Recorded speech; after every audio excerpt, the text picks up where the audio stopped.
in fees, which might not sound like much, but over 30 years, that can cost you literally hundreds of thousands of dollars in lost compound growth. And most people have no idea this is happening. They trust their advisor, they assume someone is looking out for them, and they never ask the hard questions. This is precisely why conscious wealth management matters. Money decisions are rarely rational. Despite what economists might tell you, we don't operate as perfectly logical beings weighing costs and benefits with mathematical precision. We're emotional creatures, driven by fear, greed, social pressure, and deeply ingrained beliefs about money that were formed in childhood.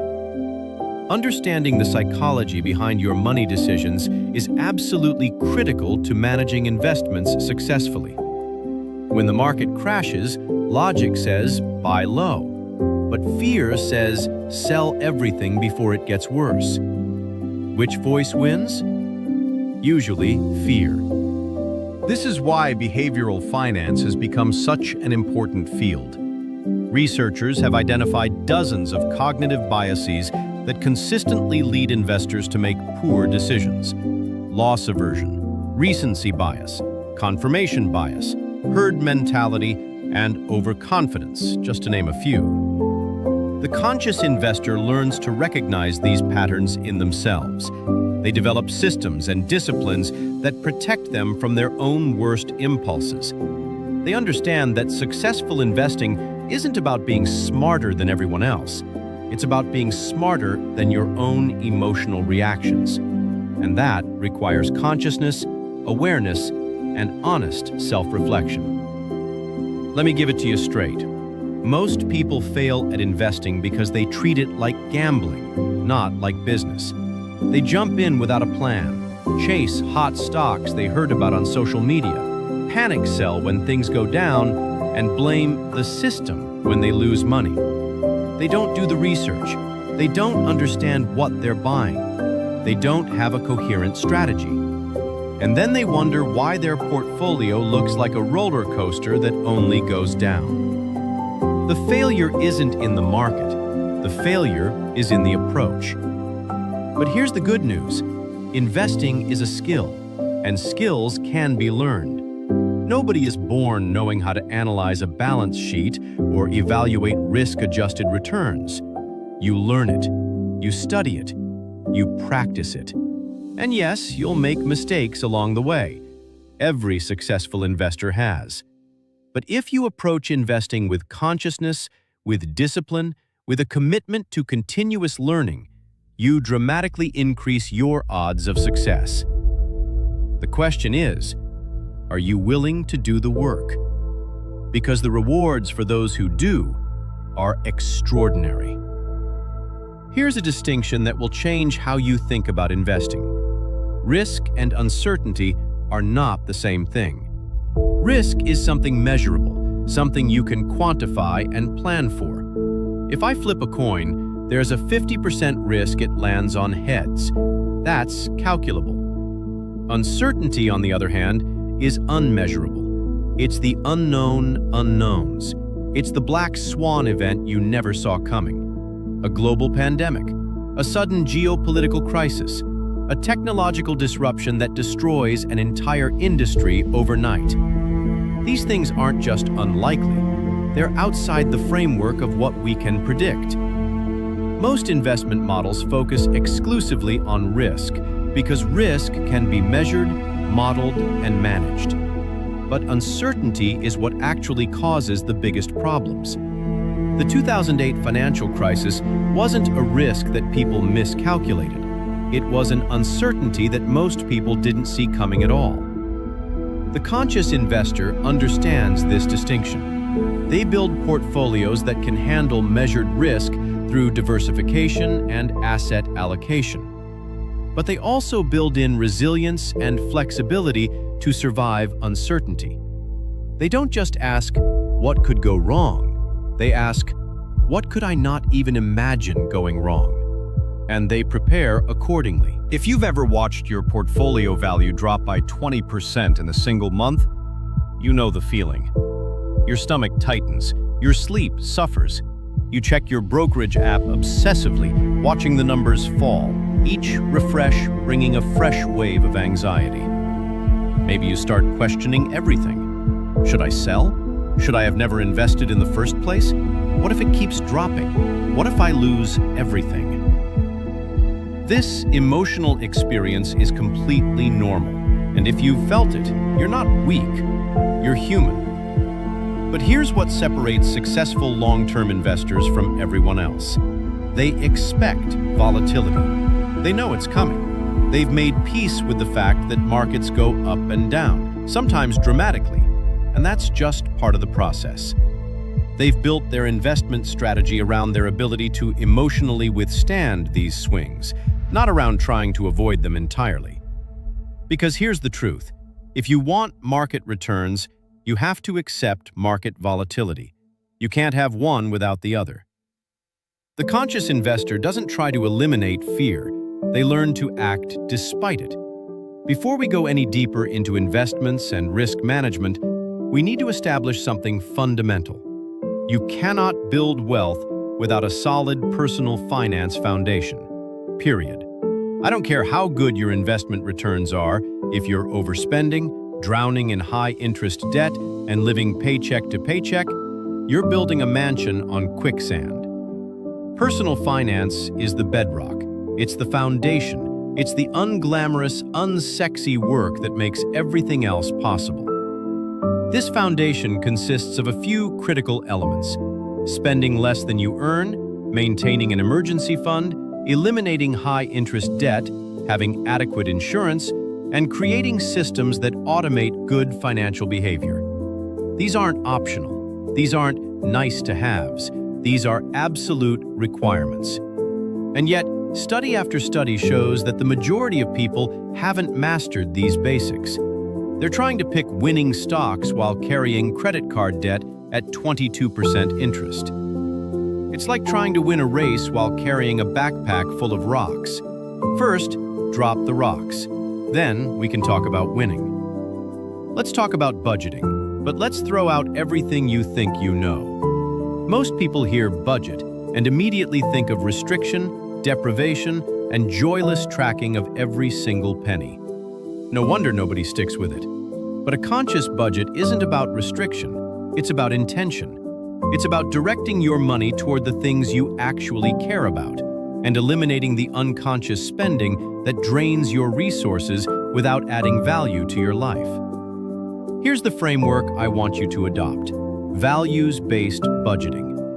Start by identifying your top 5 life values. Maybe it's family, health, adventure, learning, and security. Whatever they are, write them down. Then look at your spending from the last 3 months and categorize every expense by which value it serves.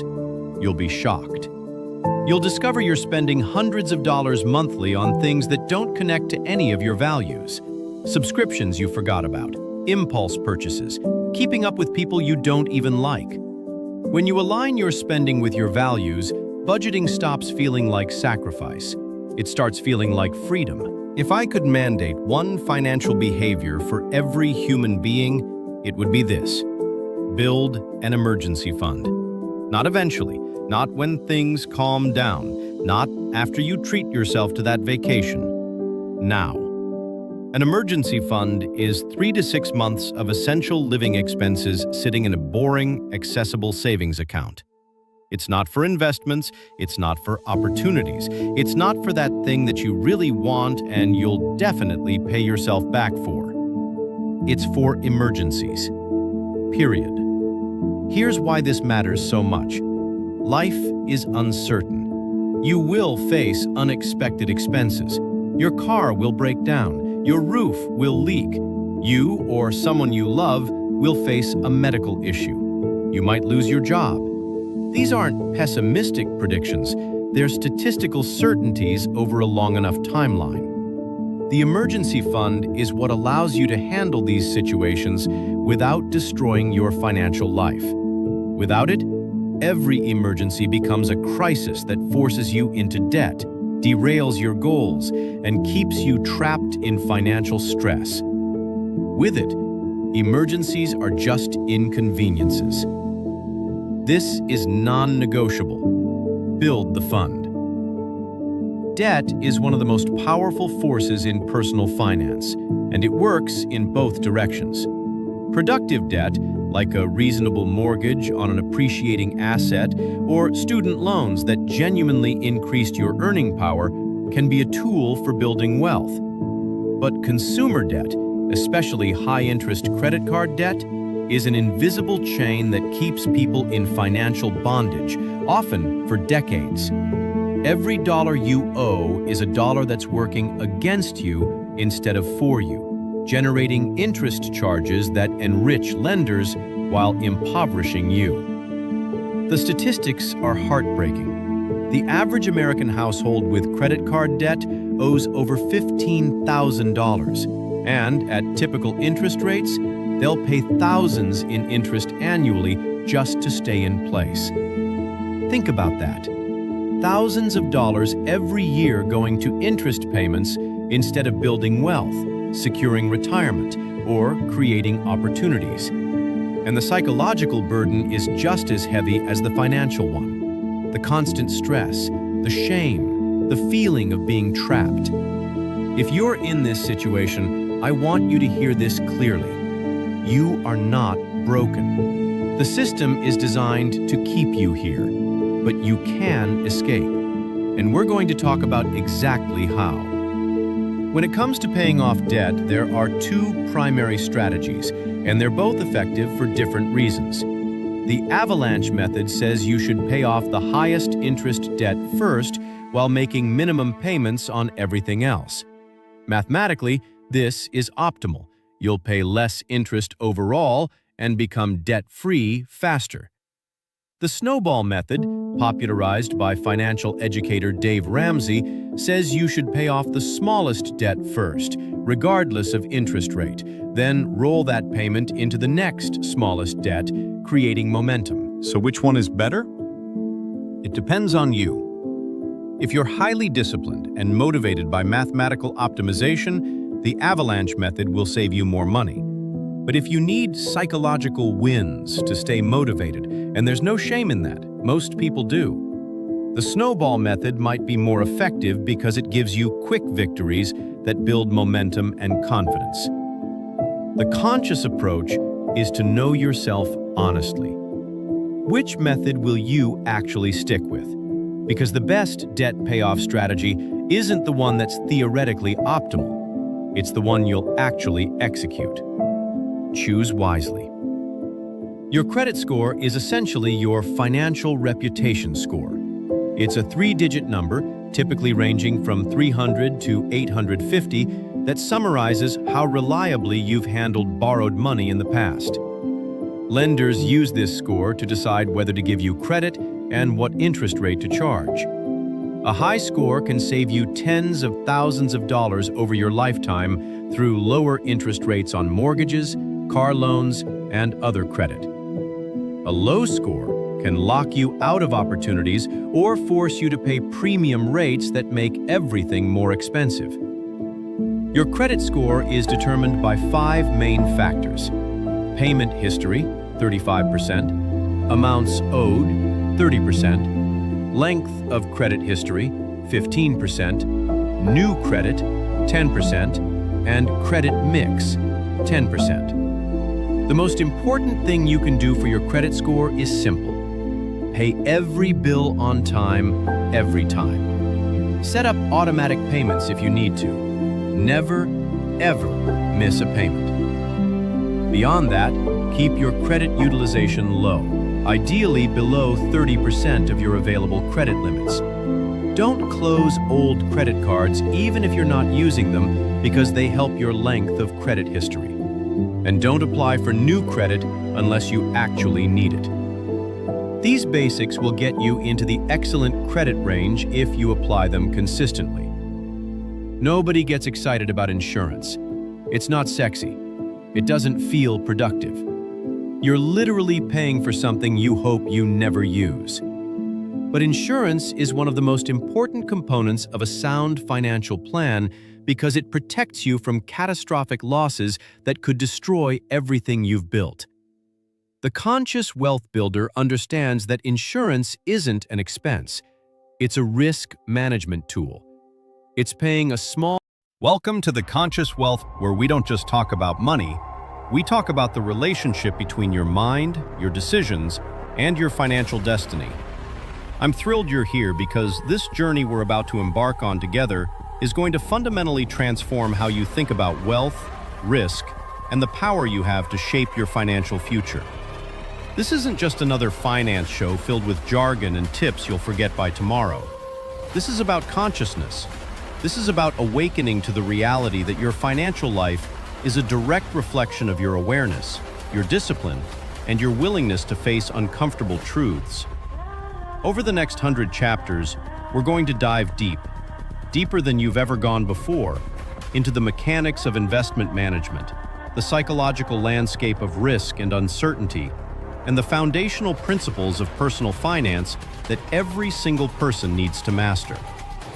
Whether you're drowning in debt, just starting your investment journey, or already managing a substantial portfolio, there's something here for you.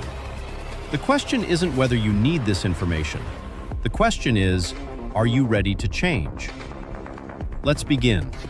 Let me start with a hard truth that might make you uncomfortable. Most people are living in a financial illusion.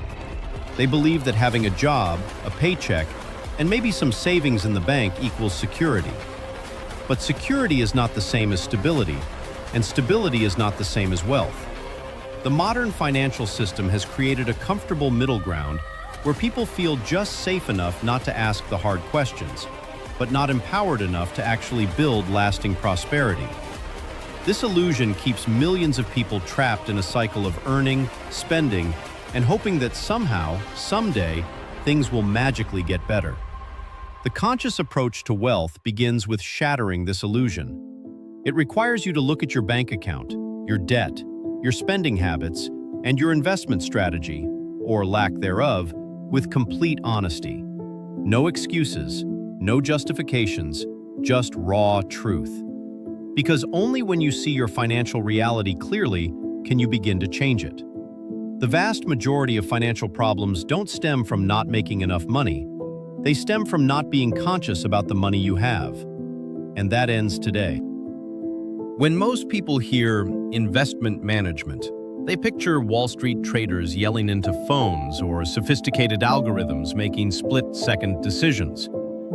But investment management, at its core, is simply the art and science of making your money work for you, instead of you working for money. It's about understanding that every dollar you earn is a seed that can either die in your checking account or grow into a tree that produces more seeds. Investment management is the systematic approach to planting, nurturing, and harvesting those seeds over time. But here's where it gets interesting, and where most people stumble.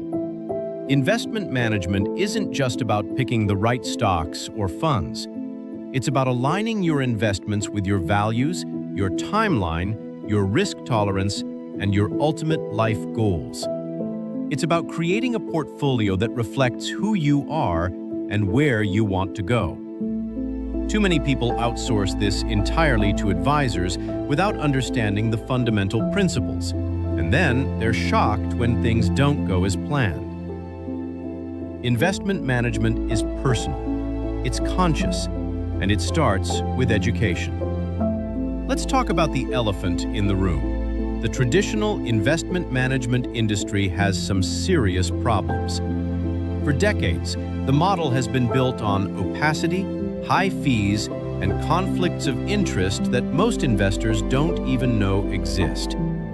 Financial advisors are often incentivized to sell you products that benefit them more than they benefit you. Mutual funds charge expense ratios that silently drain your returns year after year. And the advice you get is frequently generic, cookie-cutter recommendations that don't account for your unique situation. The numbers are staggering. Studies show that the average actively managed mutual fund underperforms the market over time, yet charges significantly higher fees than passive index funds. The average investor pays between 1% and 2% annually in fees, which might not sound like much, but over 30 years, that can cost you literally hundreds of thousands of dollars in lost compound growth. And most people have no idea this is happening. They trust their advisor, they assume someone is looking out for them, and they never ask the hard questions. This is precisely why conscious wealth management matters.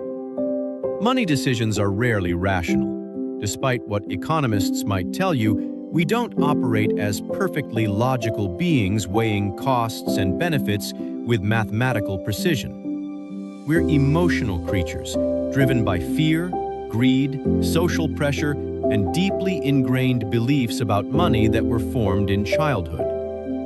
Understanding the psychology behind your money decisions is absolutely critical to managing investments successfully. When the market crashes, logic says, buy low. But fear says, sell everything before it gets worse. Which voice wins? Usually, fear. This is why behavioral finance has become such an important field. Researchers have identified dozens of cognitive biases that consistently lead investors to make poor decisions.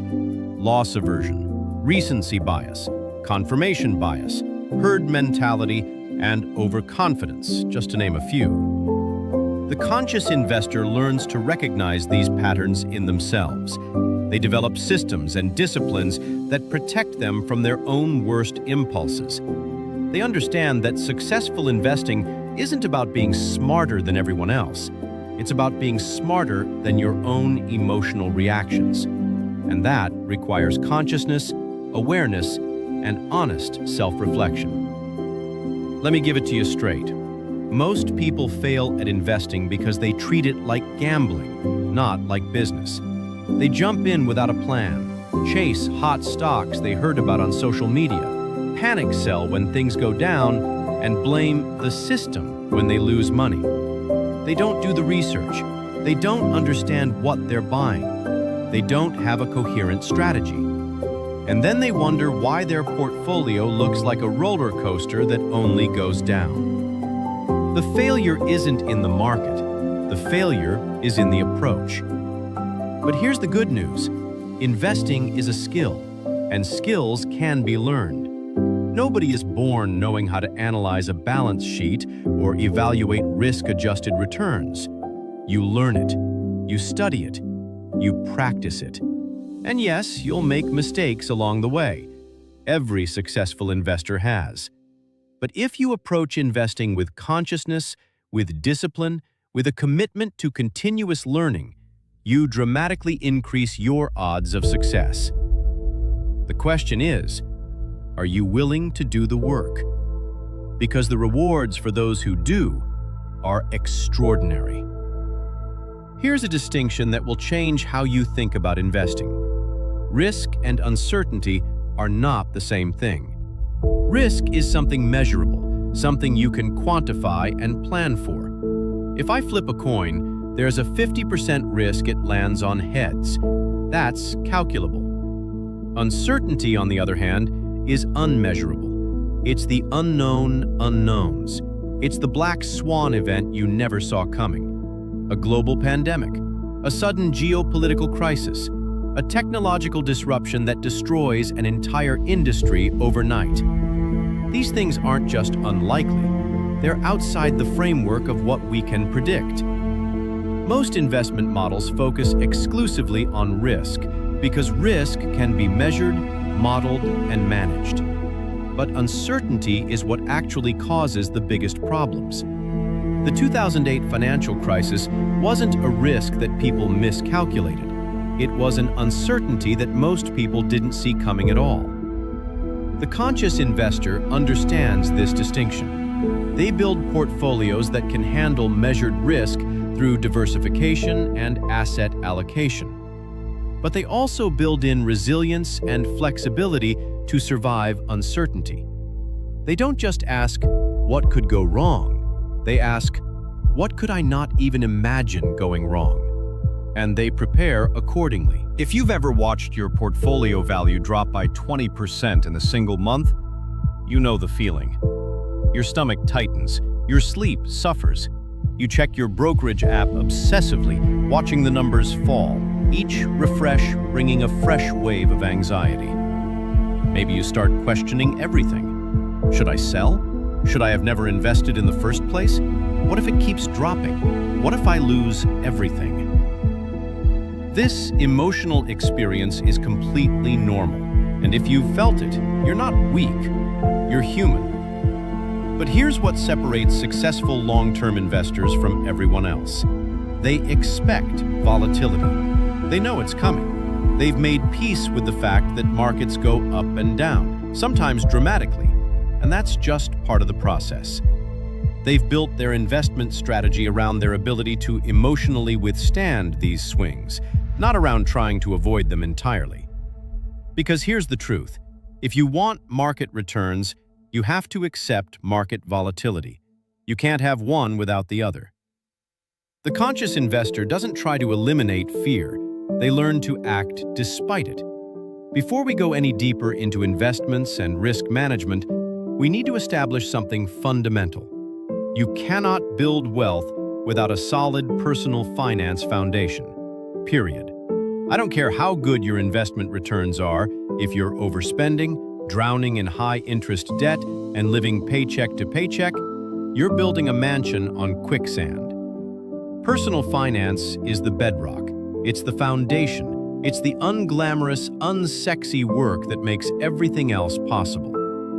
This foundation consists of a few critical elements: spending less than you earn, maintaining an emergency fund, eliminating high-interest debt, having adequate insurance, and creating systems that automate good financial behavior. These aren't optional. These aren't nice-to-haves. These are absolute requirements. And yet, study after study shows that the majority of people haven't mastered these basics. They're trying to pick winning stocks while carrying credit card debt at 22% interest. It's like trying to win a race while carrying a backpack full of rocks. First, drop the rocks. Then we can talk about winning. Let's talk about budgeting, but let's throw out everything you think you know. Most people hear budget and immediately think of restriction, deprivation, and joyless tracking of every single penny. No wonder nobody sticks with it. But a conscious budget isn't about restriction, it's about intention. It's about directing your money toward the things you actually care about and eliminating the unconscious spending that drains your resources without adding value to your life.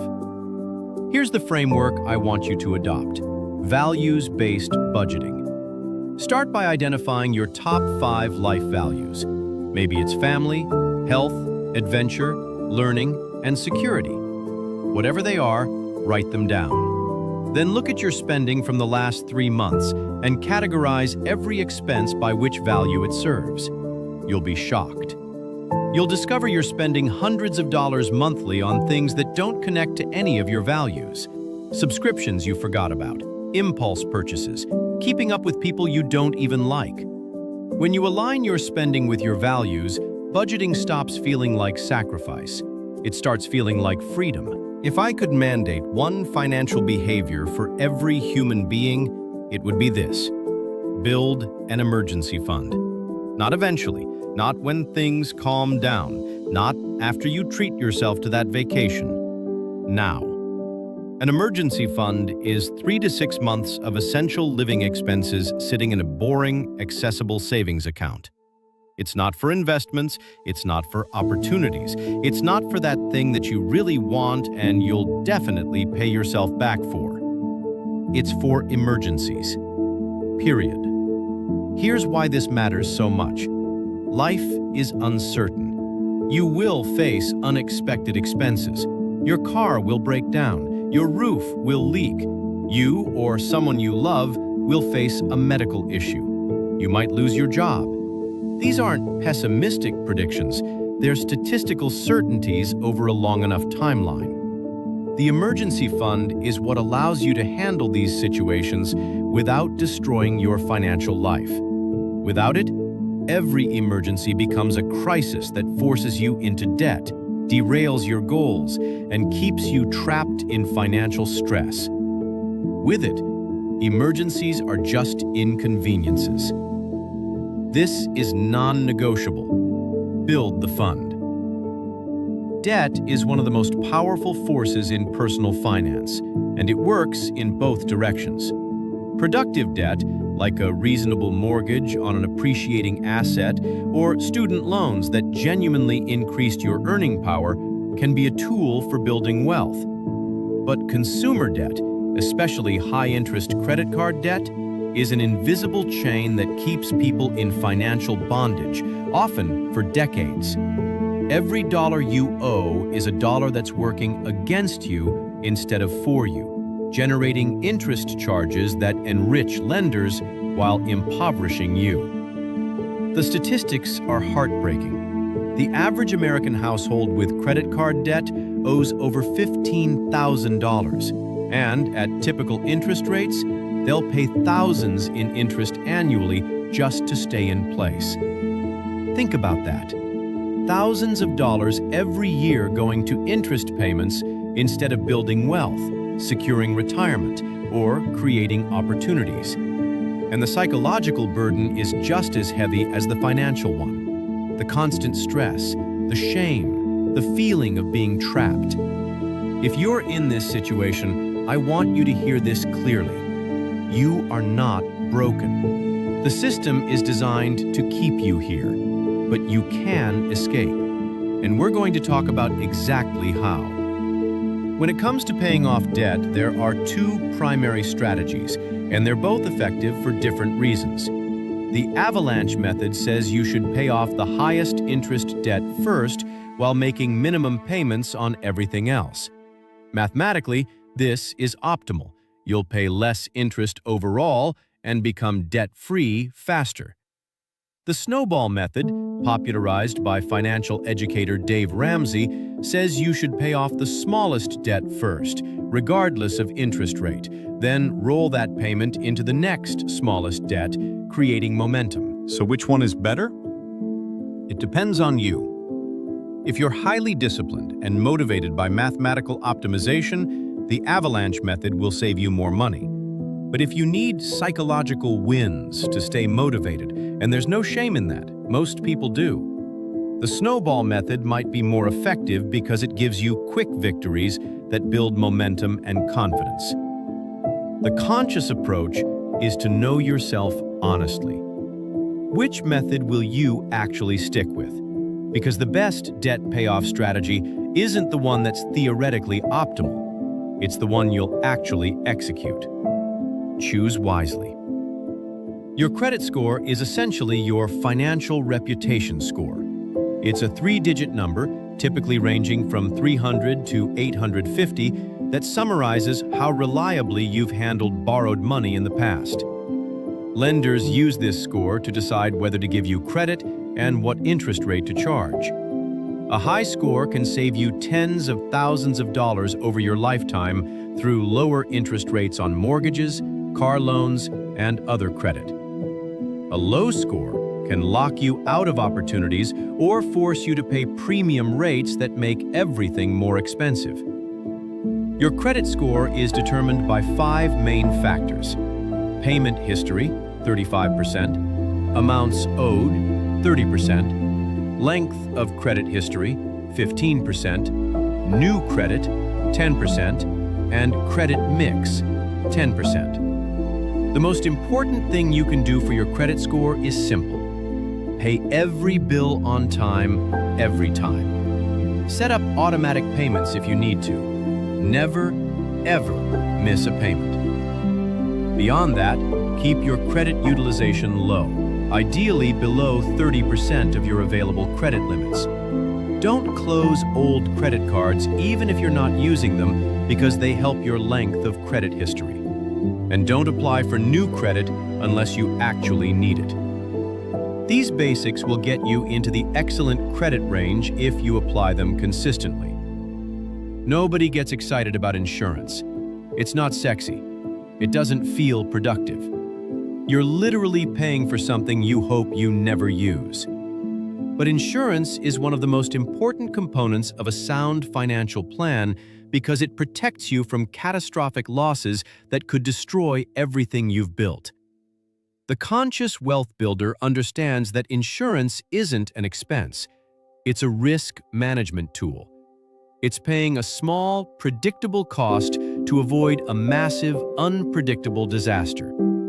At a minimum, most people need health insurance, auto insurance if you drive, renters or homeowners insurance, and term life insurance if anyone depends on your income. Disability insurance is also critical. You're far more likely to become disabled than to die during your working years, and a disability without insurance can be financially devastating. Review your policies annually. Make sure your coverage matches your current situation. Don't just buy the cheapest option. Understand what you're actually covered for. And for the love of all that is good, read the policy documents. I know they're boring. Do it anyway. The time to understand your coverage is before you need to file a claim, not during a crisis. Albert Einstein allegedly called compound interest the eighth wonder of the world, saying those who understand it earn it, and those who don't, pay it. Whether he actually said that or not, the sentiment is absolutely true. Compound interest is the concept that your investment returns generate their own returns, creating exponential growth over time. It's not just your original money growing. It's your money plus all the growth it's generated growing together. And given enough time, the results are absolutely magical.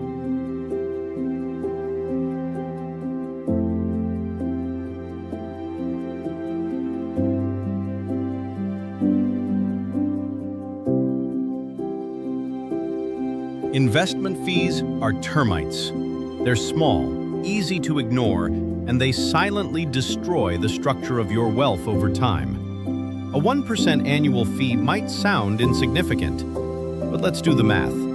If you invest $100,000 and it grows at 7% annually for 30 years with no fees, you end up with about $761,000. With a 1% annual fee, reducing your net return to 6%, you end up with about $574,000. That 1% fee cost you nearly $190,000, a quarter of your potential wealth.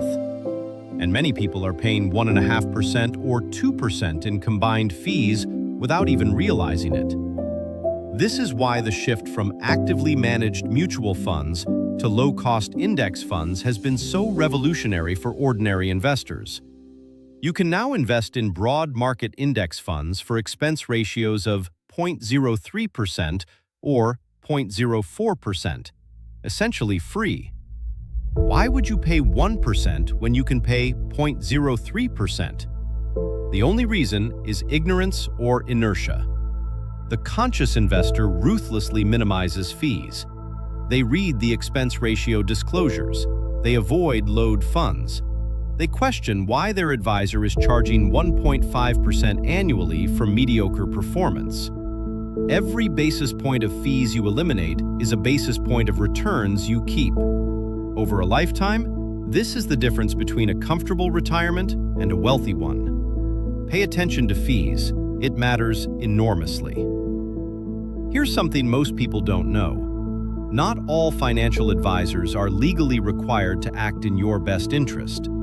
Some advisors operate under a suitability standard, which only requires that recommendations be suitable for you, not necessarily the best option available. They can recommend products that pay them higher commissions, even if better, cheaper alternatives exist, as long as the product is suitable. A true fiduciary, by contrast, is legally and ethically required to put your interests first, always, even when it conflicts with their own financial interests. This distinction is absolutely critical when choosing who to work with. Ask any financial professional directly. Are you a fiduciary 100% of the time with all clients? get it in writing. If they hem and haw or say they only operate under a fiduciary standard some of the time, run. That's a massive red flag. The conflicts of interest in the non-fiduciary model are profound and well documented. The conscious investor works only with fee-only fiduciary advisors who have no incentive to recommend one product over another because they're compensated only by your fees, not by commissions from product sales. This alignment of interests is foundational to getting good advice. Don't compromise on this. Sequence of returns risk is one of the most dangerous, least understood risks facing investors, especially near retirement. Here's the concept. The order in which you experience investment returns matters tremendously when you're withdrawing money from your portfolio. If you experience poor returns early in retirement while taking withdrawals, you can deplete your portfolio so severely that it never recovers, even if returns improve later. Conversely, if you experience strong returns early and weak returns later, your portfolio is likely to last.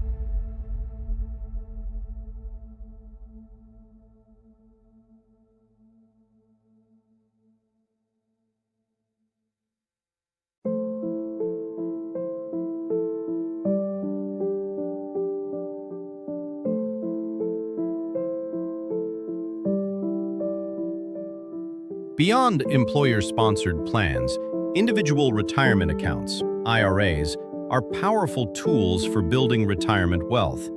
There are two main types, traditional and Roth. A traditional IRA works similarly to a 401k. You contribute pre-tax dollars, reducing your current taxable income, and pay taxes when you withdraw in retirement. A Roth IRA works in reverse. You contribute after-tax dollars now, but all the growth and withdrawals in retirement are completely tax-free. Which one is better depends on your current tax situation and your expected tax situation in retirement. Here's the general rule of thumb. If you expect to be in a higher tax bracket in retirement than you are now, a Roth IRA is usually better. You pay taxes at your current lower rate and enjoy tax-free withdrawals later. If you expect to be in a lower tax bracket in retirement, a traditional IRA might be more beneficial. For 2024, you can contribute up to $7,000 to an IRA or $8,000 if you're 50 or older. Personally, I'm a huge fan of Roth IRAs for most people, especially younger earners, because tax-free growth for decades is incredibly powerful. But do the math for your specific situation and consider maxing out both your 401k and an IRA if you can. Your 65-year-old self will thank you profusely. Here's something that might surprise you. The specific stocks or funds you choose matter far less than your overall asset allocation. Asset allocation is how you divide your investment portfolio among different asset classes: stocks, bonds, real estate, cash, and alternative investments. Study after study has shown that asset allocation is responsible for over 90% of portfolio performance variation. In other words, whether you own Apple or Microsoft matters much less than whether you have 80% stocks and 20% bonds versus 50-50. Your ideal asset allocation depends on three main factors: your time horizon, your risk tolerance, and your financial goals. Generally speaking, the longer your time horizon, the more aggressively you can invest in stocks, because you have time to weather volatility and benefit from long-term growth. As you approach your goal, like retirement, you typically shift to a more conservative allocation with more bonds and less volatility. A common rule of thumb is to subtract your age from 110 or 120 to determine your stock allocation percentage. So a 30-year-old might have 80 to 90% in stocks, while a 60-year-old might be at 50 to 60%. But these are starting points, not rigid rules. The conscious investor tailors their allocation to their specific situation and adjusts as circumstances change. Diversification is the only free lunch in investing. It's the practice of spreading your money across different investments so that the failure of any single investment doesn't devastate your portfolio. If you put all your money in one stock and that company goes bankrupt, you lose everything. But if you own 100 stocks and one fails, you lose 1%. The math is simple, but the psychological impact is profound. Diversification allows you to sleep at night even during market turbulence because you know your entire financial future isn't riding on one bet. But diversification goes deeper than just owning multiple stocks. True diversification means spreading across asset classes, stocks, bonds, real estate. Within stocks, it means owning different sectors: technology, healthcare, consumer goods, financials. It means geographic diversification, U.S. and international. It means different company sizes, large cap, mid cap, small cap. The goal is to own investments that don't all move in the same direction at the same time. When stocks zig, bonds might zag. When U.S. markets struggle, emerging markets might thrive. You'll never have everything going up at once, but you'll also rarely have everything going down at once. That stability, over time, is what allows wealth to compound consistently. One of the biggest debates in investing is between passive index investing and active management. Index funds simply buy all the stocks in a particular market index, like the S&P 500, and hold them, providing market returns minus minimal fees. Active management involves fund managers trying to beat the market by carefully selecting investments, timing purchases and sales, and using their expertise to outperform. The fee difference is significant. Index funds might charge 0.03% to 0.20% annually, while actively managed funds often charge 1% or more. Here's what the data shows, and it's not even close. Over long periods, the vast majority of actively managed funds, we're talking 80 to 90%, fail to beat their benchmark index after fees. Let that sink in. The professionals, with all their research and expertise and sophisticated models, mostly can't beat simply buying the whole market and sitting on it. And the few that do beat the market in one period rarely repeat that performance consistently. Meanwhile, they're charging you substantially higher fees for the privilege of underperforming. For most investors, low-cost index funds are the clear winner. It's not exciting. It won't give you cocktail party stories, but it works. Let me tell you about one of the most expensive mistakes investors make: trying to time the market. It sounds logical. Sell when markets are high, buy when they're low, and you'll maximize returns. The problem is, it doesn't work. Decades of research and real-world data show that even professional investors can't consistently time the market. You'd need to be right twice, once when you sell at the high, and again when you buy back in at the low. Miss either timing by even a little bit, and you're worse off than if you'd just held your investments. And here's the kicker. The market's best days and worst days tend to cluster together. If you're out of the market trying to avoid the bad days, you'll almost inevitably miss some of the best days too. Studies show that missing just the 10 best market days over a 20-year period can cut your returns nearly in half. Half! And nobody can predict which days those will be in advance. The conscious investor accepts this reality and adopts a time in the market strategy instead of a timing the market strategy. You invest consistently, you stay invested through volatility, and you let time do the heavy lifting. It's boring, it's unglamorous, and it works far better than the alternative. Dollar cost averaging is a simple yet powerful investment strategy. Instead of investing a lump sum all at once, You invest fixed amounts at regular intervals regardless of market conditions. Maybe you invest $500 every month into your portfolio, or you automatically contribute a percentage of each paycheck to your 401k. When markets are up, your fixed amount buys fewer shares. When markets are down, that same amount buys more shares.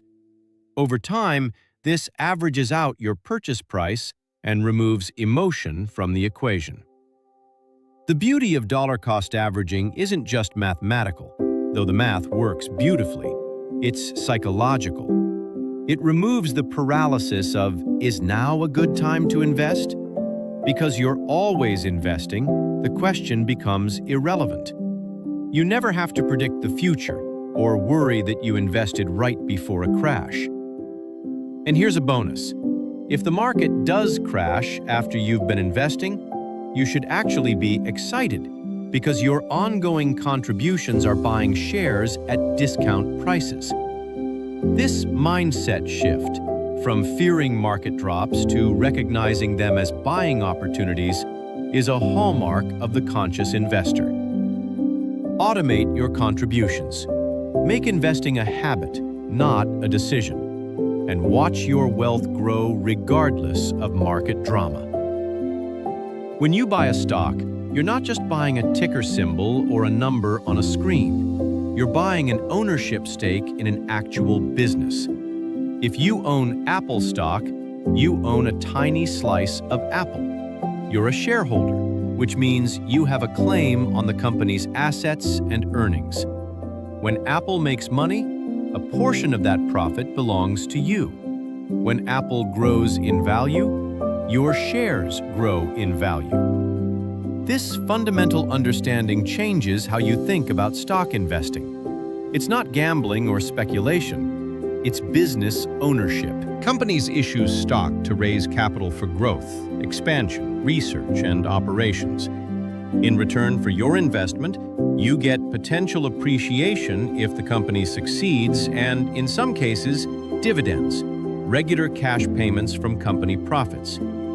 The stock price fluctuates based on supply and demand in the market, which is influenced by company performance, economic conditions, industry trends, and investor sentiment. The conscious stock investor asks fundamental questions. Does this company have a sustainable competitive advantage? Is it well managed? Is it growing? Does it have reasonable debt levels? Am I paying a fair price for this business? These questions matter far more than hot tips or market hype. If stocks are ownership, bonds are loans. When you buy a bond, you're lending money to a company or government for a specified period, and they promise to pay you back with interest. A bond is essentially an IOU with terms. The face value, how much you're lending, the coupon rate, the interest rate, and the maturity date, when you get your money back. Bonds are generally considered less risky than stocks because bondholders get paid before shareholders if a company goes bankrupt, and you know your expected return up front. Bonds serve several purposes in a portfolio. They provide income through regular interest payments. They're typically less volatile than stocks, providing stability during market downturns. And they often move inversely to stocks, meaning when stock prices fall, bond prices might rise, balancing your portfolio. However, bonds aren't without risks. If interest rates rise, existing bond prices fall because new bonds offer better rates. If the issuer defaults, you might not get your money back. And in low interest rate environments, bond returns might not even keep pace with inflation, meaning you're losing purchasing power. The conscious investor uses bonds appropriately based on their age, risk tolerance, and income needs, usually increasing bond allocation as they approach retirement. Real estate is the asset class most people can understand intuitively because we all live somewhere, and we can see and touch property. Real estate investing can take many forms. buying rental properties that generate monthly income, flipping houses for profit, investing in commercial properties, or purchasing shares in real estate investment trusts, REITs, that own property portfolios. Real estate can provide both appreciation and income, has tax advantages, and historically has provided a hedge against inflation since property values and rents tend to rise with general price levels.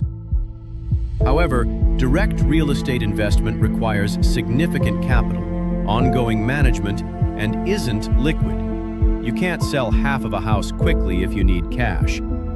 There are costs: property taxes, insurance, maintenance, repairs, vacancy periods, and difficult tenants. For most people, REITs offer exposure to real estate without these headaches. You get the benefits of property ownership, income and appreciation, with the liquidity of stocks.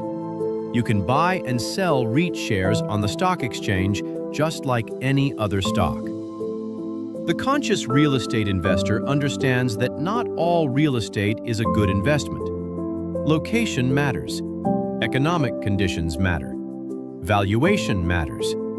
Do your homework, run the numbers conservatively, and don't believe anyone who says real estate always goes up. It doesn't. A risk tolerance is one of the most misunderstood concepts in investing. Financial advisors ask you questionnaires trying to determine your risk tolerance. But most people have no idea what they actually are until they face real losses.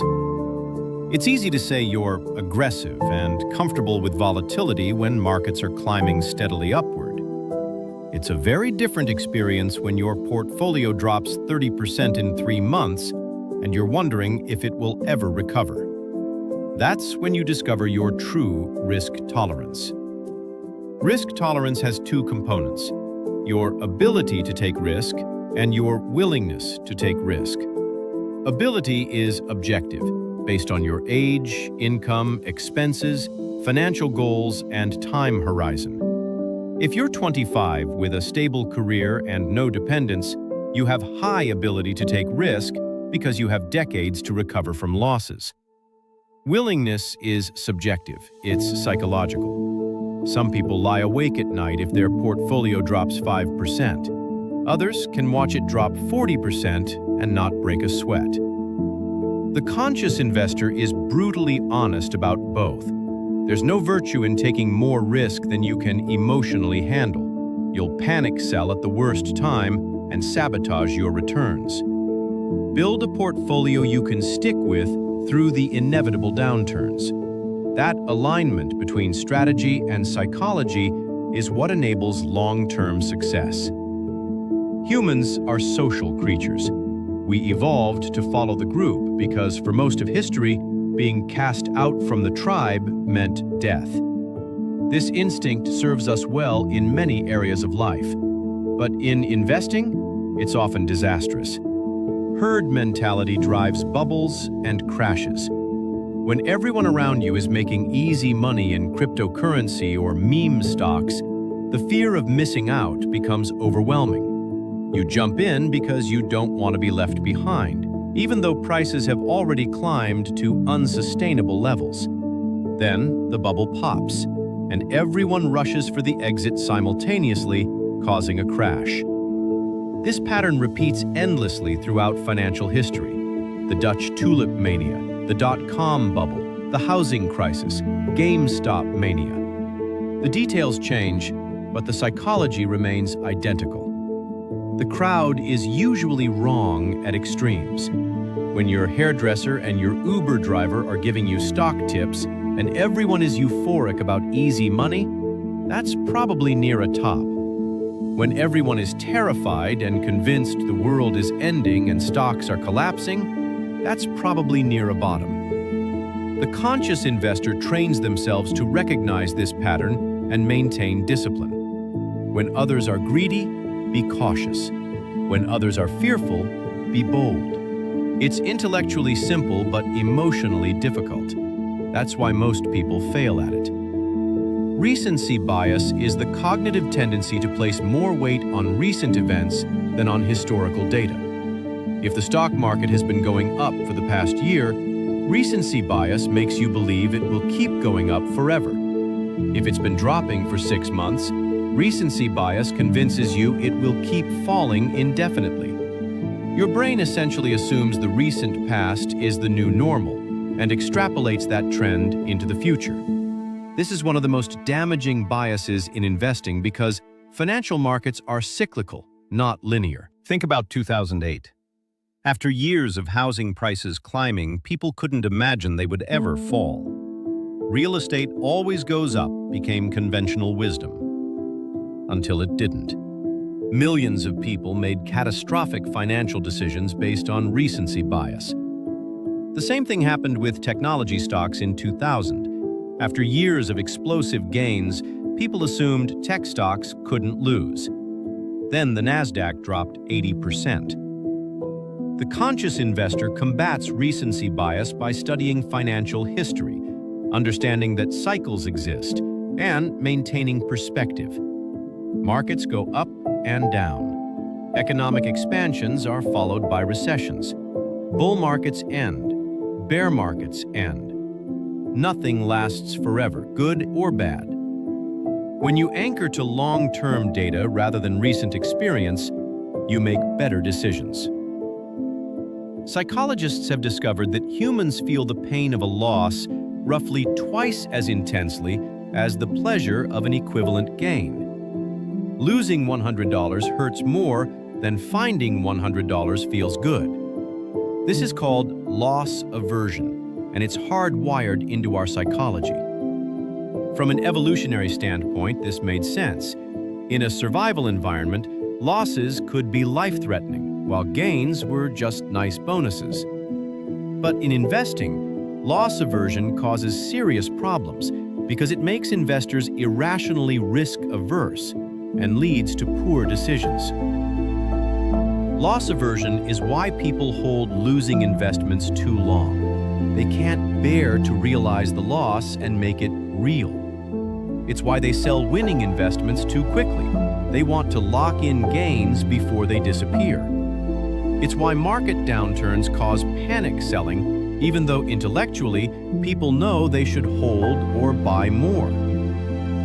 The conscious investor recognizes loss aversion in themselves and builds systems to counteract it. They make investment decisions based on forward-looking probability, not backward-looking regret. They accept that losses are inevitable and part of the process.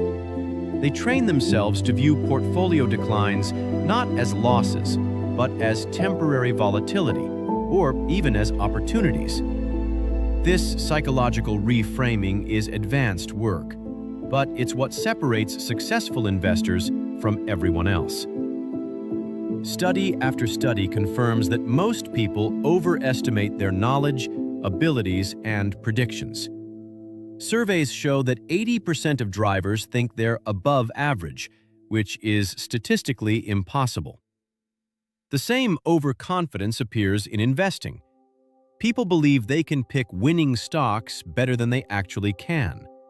They think they understand companies and industries better than they do. They assume they'll be able to control their emotions during a crash better than they actually will. And this overconfidence leads to excessive trading, concentrated portfolios, and taking inappropriate risks. Here's the uncomfortable truth. You're probably not as good at investing as you think you are. Neither am I. Neither are most professionals. The market is incredibly efficient, filled with millions of participants who are smart, educated, and working hard to find advantages. Any edge is quickly arbitraged away. The conscious investor approaches the market with intellectual humility. They acknowledge the limits of their knowledge. They recognize that simple, diversified, long-term strategies have beaten most active approaches. They don't need to be exceptional. They just need to avoid being stupid. That mindset, that awareness of your own fallibility is paradoxically what gives you an edge. Because while others are overconfident and taking excessive risks, You're building wealth slowly, steadily, and sustainably. Confirmation bias is the tendency to seek out, interpret, and remember information that confirms your existing beliefs, while ignoring or dismissing information that contradicts them. If you own a stock, you'll naturally pay more attention to positive news about the company and discount negative news. If you believe real estate is the best investment, you'll focus on success stories and ignore warnings about overvaluation. This bias is powerful, pervasive, and dangerous because it creates an echo chamber where you only hear what you want to hear. In the age of social media and algorithmic content feeds, confirmation bias is more powerful than ever. The algorithms show you more of what you engage with, creating a reinforcing loop where you see increasingly one-sided information. The conscious investor actively fights confirmation bias by deliberately seeking out opposing viewpoints. If you're bullish on an investment, read the best bear case you can find. If you're convinced of a particular strategy, study why smart people disagree. Join forums or communities with different perspectives. Assign someone to play devil's advocate with your ideas. The goal isn't to become uncertain about everything.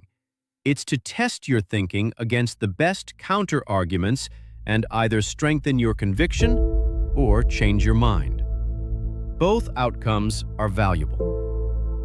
Volatility is the statistical measure of how much an investment's price fluctuates over time. High volatility means big swings, up and down. Low volatility means stable, predictable prices. Many investors say they want high returns with low volatility, but that's like wanting hot ice cream. They're incompatible. In financial markets, volatility is the price you pay for returns. If you want the superior long-term returns that stocks provide, you must accept the volatility that comes with them. There's no way around this trade-off. The S&P 500 has delivered roughly 10% average annual returns over the long term. But getting there involves a roller coaster ride. In any given year, the market might be up 30% or down 40%. Within a year, it might swing 20% or more from peak to trough before ending where it started. This is normal. This is the deal. If you can't handle this volatility, you shouldn't be heavily invested in stocks. Not because you're weak, but because you'll make emotional decisions that destroy your returns. The conscious investor matches their portfolio volatility to their emotional capacity. If you need to sleep at night and stay invested through downturns, you might need more bonds, even if it means lower expected returns. A portfolio you can stick with is infinitely better than an optimal portfolio you'll abandon at the worst time. Standard deviation is the primary statistical measure of investment risk. Without getting too deep into the math, standard deviation tells you how much an investment's returns typically vary from its average return. A low standard deviation means returns are clustered tightly around the average, predictable. A high standard deviation means returns are spread out widely, unpredictable, volatile. For example, a bond fund might have a standard deviation of 3%, while a small-cap stock fund might have a standard deviation of 20%. Why does this matter? Because understanding standard deviation helps you set realistic expectations and build appropriate portfolios. If an investment has an average return of 10% and a standard deviation of 15%, you should expect that in roughly 2/3 of years, returns will fall between -5% and +25%. In truly bad years, you might see much worse. This perspective helps you avoid being blindsided by volatility. When your high-volatility small-cap fund drops 30% in a bad year, you're not shocked. You understood the risk profile going in. The conscious investor looks at both expected returns and standard deviation. Sometimes a lower return, lower volatility investment is actually the better choice because you're more likely to stick with it through tough times. Beta is a measure of how much an investment moves in relation to the overall market. The market itself has a beta of 1.0 by definition. An investment with a beta of 1.5 tends to move 50% more than the market. If the market goes up 10%, that investment typically goes up 15%. If the market drops 10%, that investment typically drops 15%. A beta of 0.5 means the investment moves about half as much as the market. A negative beta means the investment tends to move opposite the market, which is rare but valuable for diversification. Beta helps you understand your portfolio's expected behavior in different market conditions. If you're heavily weighted in high beta investments, your portfolio will be an amplified version of market movements. Bigger gains in bull markets, bigger losses in bear markets. If you're approaching retirement and can't afford major losses, you want to lower your portfolio beta through bonds, dividend stocks, and other lower beta assets. Beta isn't good or bad in itself. It's a characteristic you need to match to your situation. Young investors with long time horizons can often handle high beta portfolios because they have time to recover from downturns. Retirees living off their portfolios typically need low beta portfolios for stability.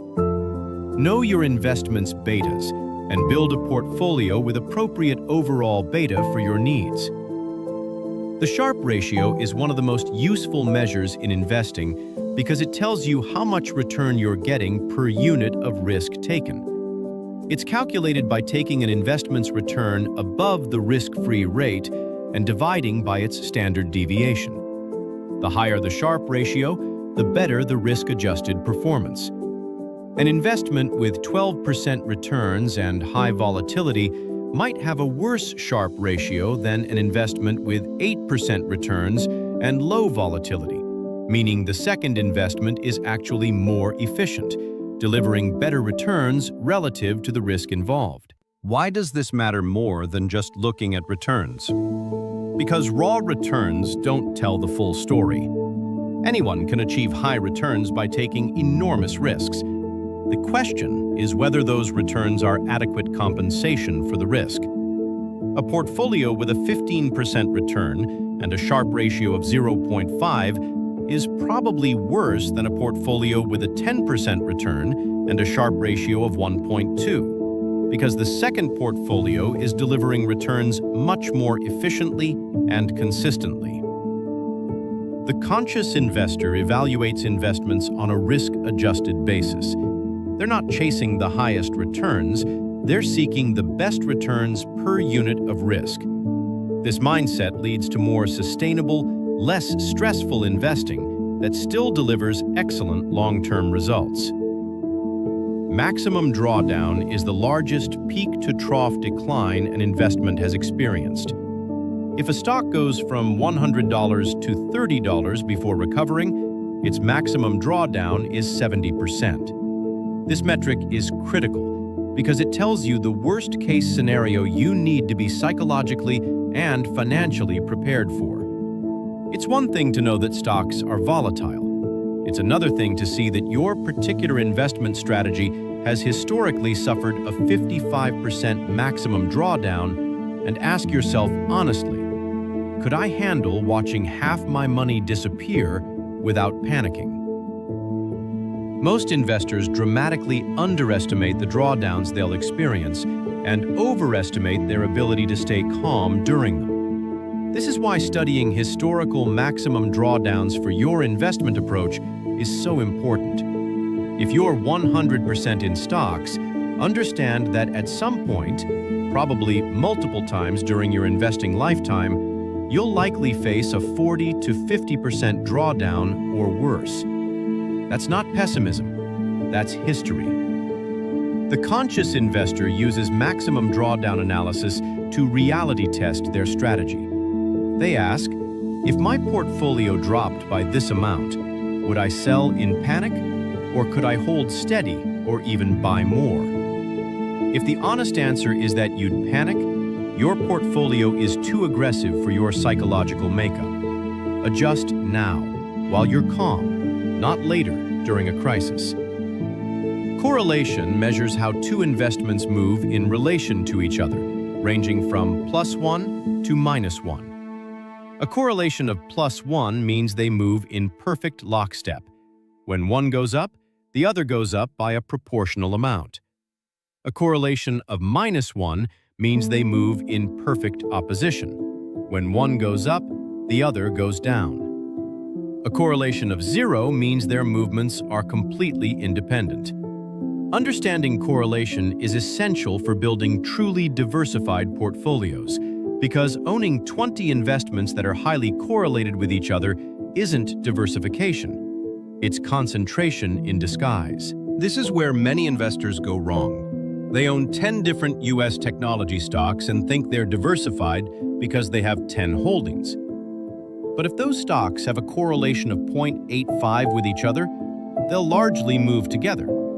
If the tech sector crashes, they'll all crash together. True diversification means finding investments with low or negative correlation to each other. That's why portfolios traditionally include stocks and bonds. They often have low or negative correlation, meaning when stocks drop, bonds might hold steady or even rise. Geographic diversification works for similar reasons. US and emerging market stocks don't move in perfect sync. The conscious investor builds portfolios with an understanding of correlation, seeking investments that provide genuine diversification, not just the illusion of it. Rebalancing is the process of periodically adjusting your portfolio back to your target allocation. Let's say you decide on 70% stocks and 30% bonds. After a strong year for stocks, your portfolio might drift to 80% stocks and 20% bonds, because stocks grew while bonds stayed relatively flat. Rebalancing means selling some stocks and buying bonds to get back to 70-30. This seems counterintuitive. You're selling your winners and buying more of what's been lagging. But it's a disciplined practice that enforces the fundamental investing principle of buying low and selling high. Rebalancing also controls risk. If you never rebalance, your portfolio will naturally become more aggressive over time as stocks grow and bonds shrink. You might end up with 95% stocks without realizing it, taking far more risk than you intended. How often should you rebalance? There's no perfect answer. Some investors rebalance annually, others quarterly, others only when allocations drift beyond a certain threshold, like 5%. The conscious investor has a rebalancing plan and sticks to it mechanically. They don't let emotions interfere. They don't avoid rebalancing because they feel like stocks will keep running. They follow the system because systems work better than feelings. This discipline, compounded over decades, significantly improves risk-adjusted returns. Taxes are one of the biggest drags on investment returns, yet most investors pay almost no attention to tax efficiency. The difference between earning 8% annually before taxes and 6% after taxes might not seem dramatic in a single year. But over 30 years, that 2% difference turns into hundreds of thousands of dollars of lost wealth. The conscious investor treats tax efficiency as a critical component of investment strategy, understanding that it's not what you earn that matters, it's what you keep after taxes. Tax-efficient investing has several components. First, maximize tax-advantaged accounts, 401ks, IRAs, HSAs, before investing in taxable accounts. Second, understand the difference between short-term capital gains, taxed as ordinary income, expensive, and long-term capital gains, taxed at preferential rates, cheaper. Hold investments for more than a year when possible. Third, practice asset location. Put tax-inefficient investments like bonds and REITs in tax-advantaged accounts, and put tax-efficient investments like index funds in taxable accounts. Fourth, consider tax loss harvesting, selling losing investments to realize losses that can offset gains and reduce your tax bill. These strategies aren't complicated, but they require awareness and discipline. The payoff is substantial. Investment fees are termites. They're small, easy to ignore, and they silently destroy the structure of your wealth over time. A 1% annual fee might sound insignificant, but let's do the math. If you invest $100,000 and it grows at 7% annually for 30 years with no fees, you end up with about $761,000. With a 1% annual fee, reducing your net return to 6%, you end up with about $574,000. That 1% fee cost you nearly $190,000, a quarter of your potential wealth. And many people are paying 1.5% or 2% in combined fees without even realizing it. This is why the shift from actively managed mutual funds to low-cost index funds has been so revolutionary for ordinary investors. You can now invest in broad market index funds for expense ratios of 0.03% or 0.04%, essentially free. Why would you pay 1% when you can pay 0.03%? The only reason is ignorance or inertia. The conscious investor ruthlessly minimizes fees. They read the expense ratio disclosures. They avoid load funds. They question why their advisor is charging 1.5% annually for mediocre performance. Every basis point of fees you eliminate is a basis point of returns you keep. Over a lifetime, this is the difference between a comfortable retirement and a wealthy one. Pay attention to fees. It matters enormously. Here's something most people don't know. Not all financial advisors are legally required to act in your best interest. Some advisors operate under a suitability standard, which only requires that recommendations be suitable for you, not necessarily the best option available.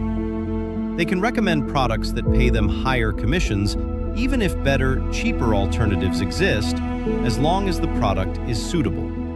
A true fiduciary, by contrast, is legally and ethically required to put your interests first, always, even when it conflicts with their own financial interests. This distinction is absolutely critical when choosing who to work with. Ask any financial professional directly. Are you a fiduciary 100% of the time with all clients? Get it in writing. If they hem and haw or say they only operate under a fiduciary standard some of the time, run. That's a massive red flag. The conflicts of interest in the non-fiduciary model are profound and well documented. The conscious investor works only with fee-only fiduciary advisors who have no incentive to recommend one product over another because they're compensated only by your fees, not by commissions from product sales. This alignment of interests is foundational to getting good advice. Don't compromise on this. Sequence of returns risk is one of the most dangerous, least understood risks facing investors, especially near retirement. Here's the concept. The order in which you experience investment returns matters tremendously when you're withdrawing money from your portfolio. If you experience poor returns early in retirement while taking withdrawals, you can deplete your portfolio so severely that it never recovers, even if returns improve later. Conversely, if you experience strong returns early and weak returns later, your portfolio is likely to last. Let me give you an example. Imagine two retirees, both starting with $1 million, both taking $50,000 per year, both experiencing identical average returns over 20 years. The only difference is the sequence. One experiences bad returns in years 1 through 10 and good returns in years 11 through 20. The other experiences the exact opposite sequence. The first retiree runs out of money. The second retiree ends with millions. Same average returns, completely different outcomes, all because of sequence. This is why the years immediately before and after retirement are so critical. You need to reduce portfolio volatility during this period, often by shifting to more conservative allocations. The conscious retiree understands sequence risk and plans accordingly. The 4% rule is a retirement planning guideline that suggests you can withdraw 4% of your portfolio in the first year of retirement, adjust that amount annually for inflation, and have a high probability that your money will last 30 years. This comes from research analyzing historical market returns and showing that this withdrawal rate survived virtually all historical 30-year periods. So, if you have a $1 million portfolio, you could withdraw $40,000 in year 1, $41,200 in year 2, assuming 3% inflation, and so on. However, the 4% rule has limitations and critics. It's based on historical data, and past performance doesn't guarantee future results. With current low interest rates and high stock valuations, some researchers suggest 3% or 3.5% might be safer. The rule also doesn't account for flexibility. In reality, most retirees can reduce spending during market downturns, which improves success rates. The conscious retirement planner uses the 4% rule as a starting point, but remains flexible. They monitor their portfolio and spending. They adjust withdrawals based on market performance. They have contingency plans. Retirement planning isn't set it and forget it. It's dynamic and requires ongoing attention. But the 4% rule provides a reasonable framework for estimating how much you need to save. Social Security is one of the most valuable assets most people will ever have. Yet they approach the claiming decision carelessly. You can start receiving Social Security benefits as early as 62, but your monthly payment will be permanently reduced. If you wait until your full retirement age, typically 66 or 67, you receive your full benefit. If you delay further until age 70, your benefit increases by about 8% per year. This decision can result in tens of thousands of dollars difference in lifetime benefits. Here's the general guidance. If you're in poor health or desperately need the income, claiming early might make sense. But for most people, especially those with longevity in their family, delaying is financially advantageous. The break-even point where delaying pays off is typically in your late 70s or early 80s. If you live beyond that, you're way ahead by delaying. For married couples, the strategy becomes more complex because spousal and survivor benefits come into play. Often, the optimal strategy is for the lower-earning spouse to claim early, while the higher-earning spouse delays, maximizing the survivor benefit. The conscious retirement planner runs the numbers carefully or works with an advisor who specializes in Social Security optimization. This isn't a decision to make impulsively. Healthcare is one of the largest expenses in retirement, and it's shocking how many people failed to plan for it. Current estimates suggest that a 65-year-old couple retiring today will need approximately $300,000 to cover healthcare costs throughout retirement, and that's just for premiums and out-of-pocket costs, not long-term care. Medicare doesn't cover everything. There are premiums, deductibles, co-pays, and significant gaps in coverage. Prescription drugs can be extraordinarily expensive. Dental and vision aren't covered at all. And we haven't even mentioned long-term care, nursing homes, assisted living, home health aides. The median cost of a private room in a nursing home exceeds $100,000 per year. Medicare generally doesn't cover this. If you need years of care, it can devastate a retirement portfolio. This is why long-term care insurance or substantial savings dedicated to this possibility are so important. The conscious retirement planner factors healthcare costs into their retirement number. They don't just assume Medicare will handle everything. They research Medicare supplement plans, Part D prescription coverage, and health savings accounts. They have honest conversations about long-term care preferences and costs. This isn't fun to think about, but it's essential. Estate planning isn't just for the wealthy. It's for anyone who wants to control what happens to their assets when they die and ensure their loved ones are cared for. At a minimum, most people need 4 basic documents: a will, which specifies who gets your assets; a durable power of attorney, which designates someone to make financial decisions if you're incapacitated; a healthcare power of attorney, which designates someone to make medical decisions; and sometimes a living will or advance directive, which specifies your wishes for end-of-life care. If you die without a will, called dying intestate, the state decides what happens to your assets based on statutory formulas that might not reflect your wishes at all. Your estate might go through probate, a lengthy and expensive legal process. Your family might face confusion, conflict, and financial hardship during an already difficult time. The conscious wealth builder makes estate planning a priority. They work with an attorney to create appropriate documents. They review and update them periodically as circumstances change. They make sure beneficiaries on retirement accounts and life insurance policies are current. They have difficult but necessary conversations with family members about their wishes. This is an act of love and responsibility. Don't neglect it. Life insurance serves one primary purpose: replacing your income if you die, ensuring your dependents can maintain their standard of living and meet their financial obligations. If you're single with no dependents, you probably don't need life insurance.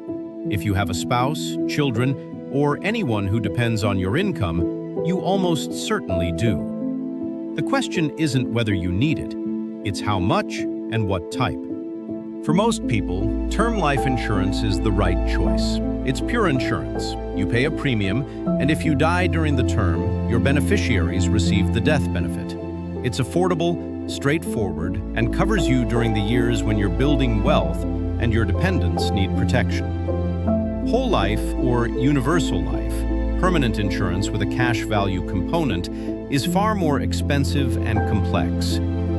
The insurance industry makes enormous commissions selling permanent insurance, which is why agents push it aggressively. For most people, it's better to buy term insurance and invest the difference in cost in your retirement accounts. Calculate how much your family would need to replace your income. Add any specific expenses like paying off the mortgage or funding college, and buy enough term coverage to meet that need. Simple, effective, affordable. Your most valuable asset isn't your house or your investment portfolio. It's your ability to earn income. Think about it. If you're 35 years old, earning $75,000 per year, with 30 years left in your career, your future earnings total over $2 million, and that's without accounting for raises. Disability insurance protects this income stream. If you become unable to work due to illness or injury, disability insurance replaces a portion of your income, typically 50 to 70%, allowing you to maintain your financial stability and continue saving for retirement. The statistics are sobering. 1 in 4 20-year-olds will become disabled before retirement. Disabilities aren't just catastrophic accidents. They include cancer, mental health conditions, back problems, and chronic illnesses. Many people have some coverage through their employer, but it's often insufficient or ends when you leave the job. The conscious wealth builder prioritizes disability insurance, especially high earners and those with dependents. Get an individual policy that covers you regardless of employment status. Pay attention to the definition of disability. Own occupation policies, which pay if you can't perform your specific job, are better than any occupation policies, which only pay if you can't do any job at all. This might feel like an unnecessary expense, but it's critical protection for your financial plan. Understanding why we spend money is just as important as understanding how to invest it. Consumer spending is rarely about rational need. It's about emotion, identity, social status, and psychological satisfaction. We buy things to feel successful, to fit in, to distract ourselves from stress, to experience pleasure, to create the image we want others to see. The modern economy is specifically designed to exploit these psychological triggers. Advertisers have become incredibly sophisticated at making you feel inadequate, so you'll buy their product to feel complete. The conscious spender recognizes these patterns in themselves. They notice when they're shopping to fill an emotional void rather than meet a genuine need. They understand the difference between "I want this" and "I need this." They know that buying things provides only temporary satisfaction that fades quickly, requiring more purchases to maintain the feeling, a hedonic treadmill that never leads to contentment. This isn't about deprivation or living like a monk. It's about being intentional. It's about spending money on things that genuinely improve your life and align with your values, while eliminating the unconscious, habitual spending that drains resources without providing lasting value. This awareness is transformative. Lifestyle inflation, also called lifestyle creep, is the tendency to increase spending whenever income increases. You get a raise, so you upgrade your apartment. You get a bonus, so you buy a nicer car. Your income has climbed from $50,000 to $100,000 over the years, but somehow you're still living paycheck to paycheck because your spending rose right along with your income.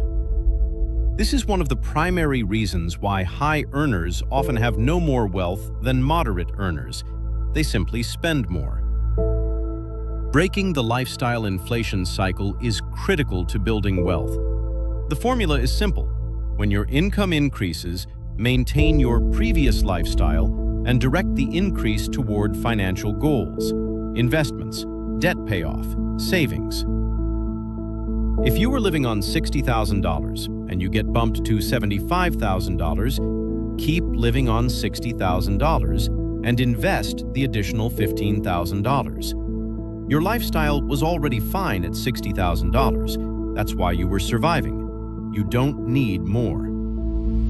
The conscious wealth builder resists the temptation to inflate their lifestyle with each raise. They understand that the gap between earning and spending is where wealth is built. Widening that gap is the fastest path to financial freedom. Narrow that gap, and you'll work forever, regardless of how much you earn. Cars are one of the biggest destroyers of wealth in modern society. Yet people treat car buying decisions incredibly casually. The average new car costs over $48,000 as of recent data. If you finance it at 7% for 6 years, you'll pay over $56,000 total. But the purchase price is just the beginning. You also have insurance, fuel, maintenance, repairs, registration, and depreciation. The true cost of ownership for a new car over 5 years can easily exceed $10,000 per year. Now imagine, instead of buying a new car, you bought a reliable used car for $15,000 and invested that $33,000 difference. At 7% returns over 30 years, that becomes over $250,000. $250,000. That's the true cost of new car ownership. Not just the price tag, but the opportunity cost of what that money could have become. The conscious wealth builder approaches cars as transportation tools, not status symbols. They buy reliable, fuel-efficient used vehicles and drive them until the wheels fall off. They don't buy more car than they need. They recognize that every dollar spent on an automobile is a dollar not building wealth. This doesn't mean driving a junker if you can afford better. It means being intentional and recognizing what cars actually cost you in terms of financial freedom. Housing is typically the largest expense in most budgets, consuming anywhere from 25% to 40% or more of income. This makes it the most important spending category to optimize. The traditional advice is to limit housing costs to 30% of gross income, though in expensive markets, that's increasingly unrealistic for many people. What's more important than following a specific percentage is understanding the trade-offs you're making and ensuring your housing costs align with your overall financial goals.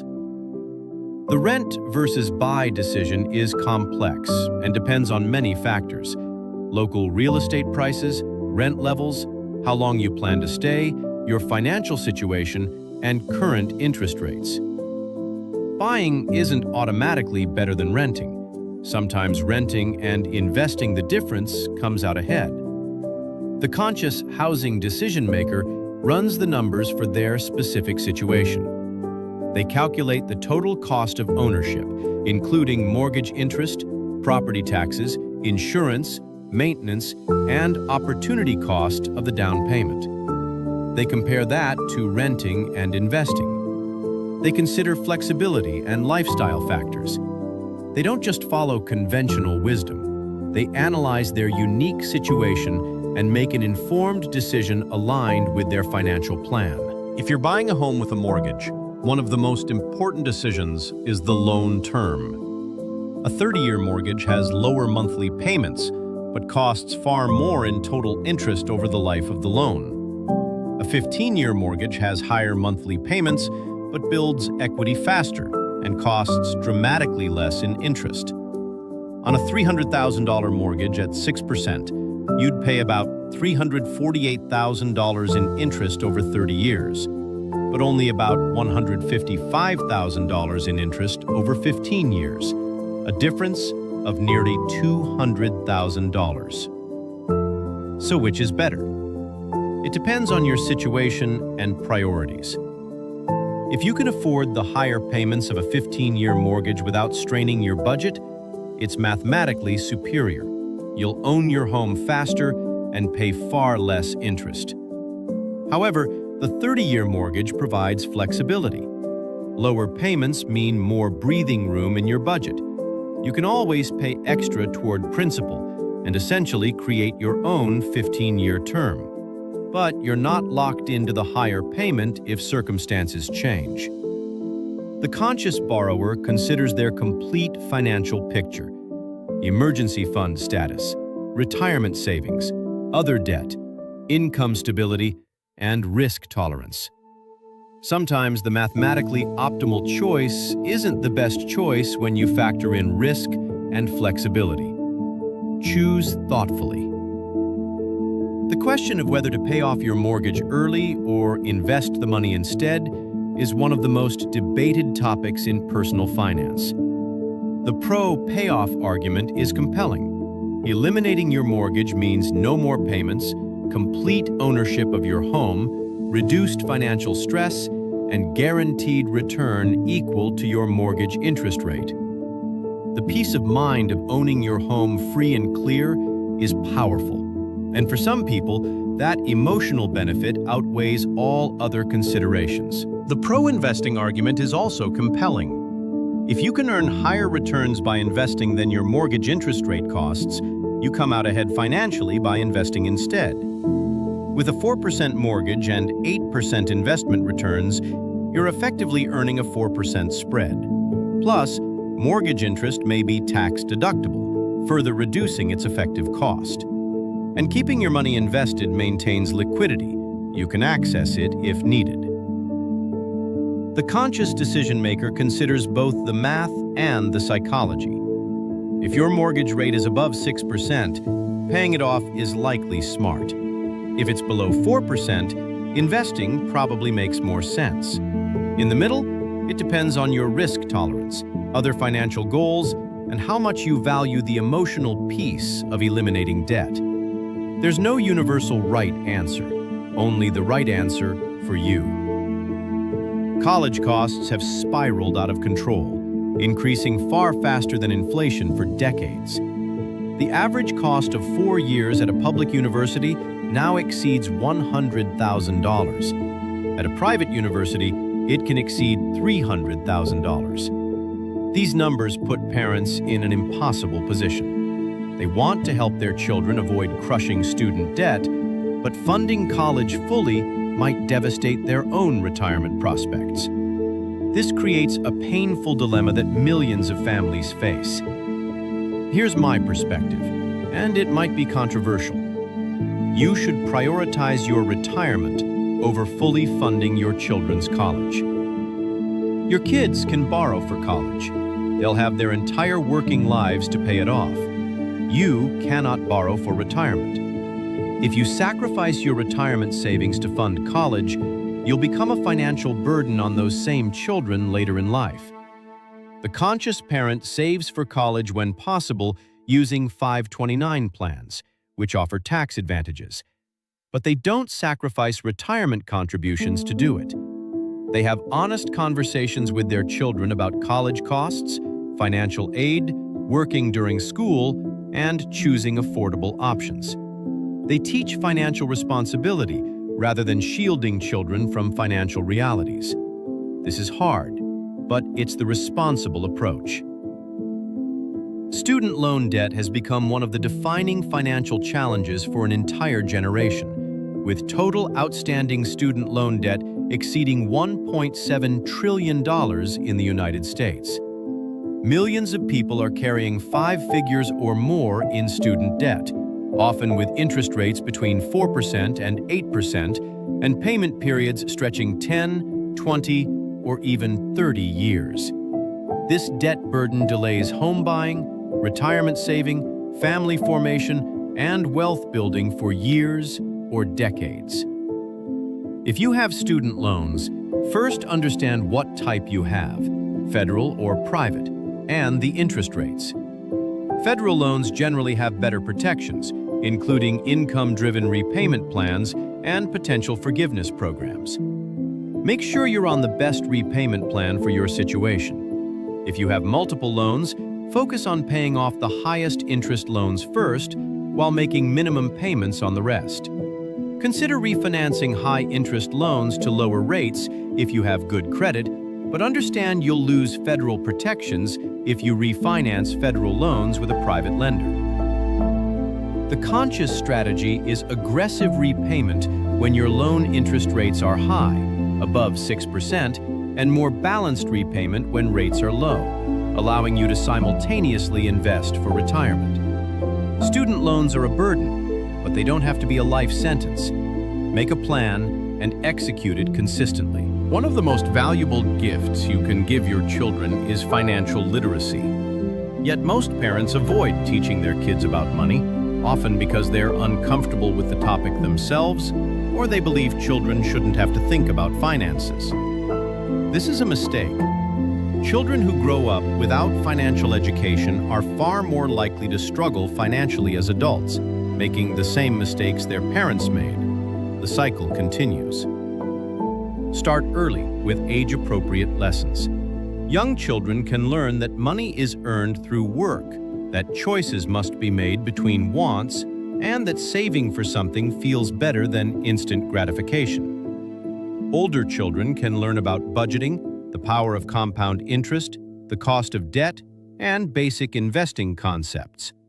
Teenagers can practice managing money by handling their own budget for certain expenses. Model good financial behavior yourself. Children learn more from what you do than what you say. Have open conversations about family financial decisions. Let them see you saving, budgeting, and making intentional choices. The conscious parent understands that financial education is life education. You're not just teaching about dollars, you're teaching about discipline, delayed gratification, planning, and taking responsibility for your life. These lessons are priceless.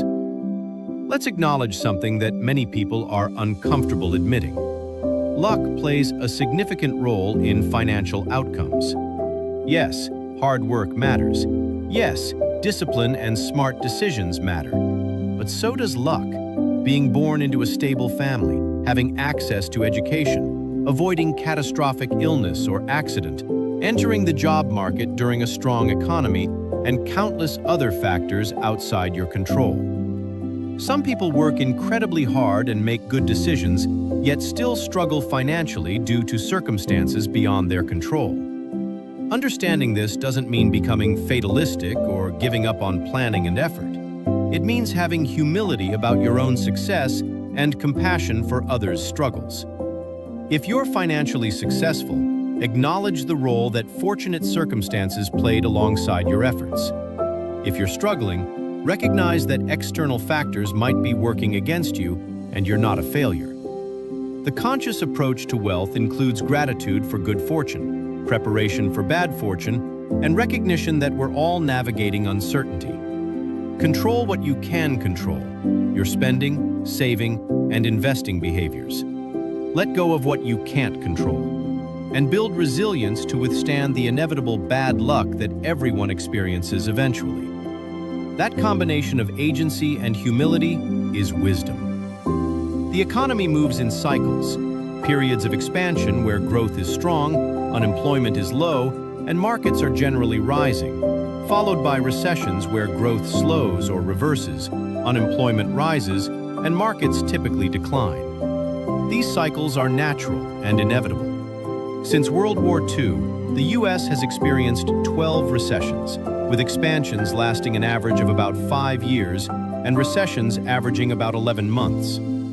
Understanding that these cycles exist and will continue helps you prepare psychologically and strategically. The mistake most people make is assuming the current phase will last forever. During expansions, people become overconfident, take on too much debt, and assume rising asset prices are normal. Then a recession hits, and they're caught completely off guard, financially overextended, and forced to sell assets at the worst time. During recessions, people become overly pessimistic, assuming the economy will never recover, missing opportunities to buy assets at discount prices. The conscious investor understands cycles. They maintain emergency funds so they don't have to sell investments during downturns. They keep some resources available to invest when others are panicking. They don't try to time the market, but they stay aware of where we likely are in the cycle and adjust risk appropriately. This long-term perspective is liberating. Inflation is the gradual increase in prices over time, which means your money buys less in the future than it does today. An average inflation rate of 3% means that something costing $100 today will cost about $103 next year and $180 in 20 years. This has profound implications for long-term planning. If you stuff cash under your mattress, you're losing purchasing power every single year. If your investments return 5%, but inflation is 3%, your real return, what matters for your lifestyle, is only 2%. This is why investing is essential, not optional. Simply saving money in a low-interest account that pays 1% while inflation runs 3% means you're losing 2% of purchasing power annually. You're going backward. You need investments that outpace inflation to build real wealth. Historically, stocks have provided returns well above inflation over long periods. Real estate has generally kept pace with or exceeded inflation. Even bonds, while providing lower returns than stocks, typically beat inflation. The conscious wealth builder factors inflation into all long-term planning. They estimate retirement needs based on future inflated dollars, not today's dollars. They maintain portfolios designed to outpace inflation. They understand that protecting purchasing power is just as important as growing absolute wealth. Interest rates are one of the most important variables in the entire financial system. Set primarily by the Federal Reserve through monetary policy, interest rates influence nearly everything. Mortgage rates, car loan rates, credit card rates, bond prices, stock valuations, savings account returns, and the overall pace of economic growth. When rates are low, borrowing is cheap, which stimulates spending and investment. When rates are high, borrowing is expensive, which slows economic activity. Understanding interest rate trends helps you make better financial decisions.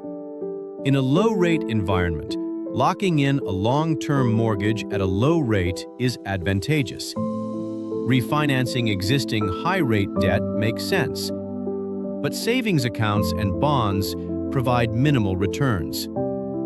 In a high-rate environment, the opposite is true. Borrowing is expensive, so you want to be cautious about debt, but savings and bonds become more attractive.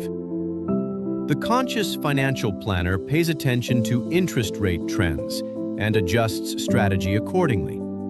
They don't try to predict every move, but they understand how changes affect their personal situation and position themselves to benefit when possible and avoid harm when necessary.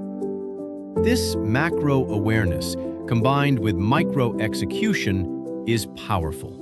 A market bubble occurs when asset prices rise far above their fundamental value, driven by speculation, euphoria, and the belief that prices will keep rising forever. Eventually, reality intrudes, sentiment shifts, and the bubble bursts. Prices crash, often spectacularly. History is littered with bubbles. Tulip mania in the 1600s, the stock market crash of 1929, the dot-com bubble of 2000, the housing bubble of 2008, and many others. Each time, participants believed it's different this time. Each time, it wasn't.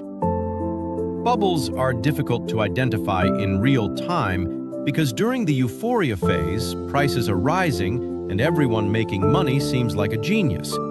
Critics are dismissed as pessimists who don't understand. But certain signs appear consistently.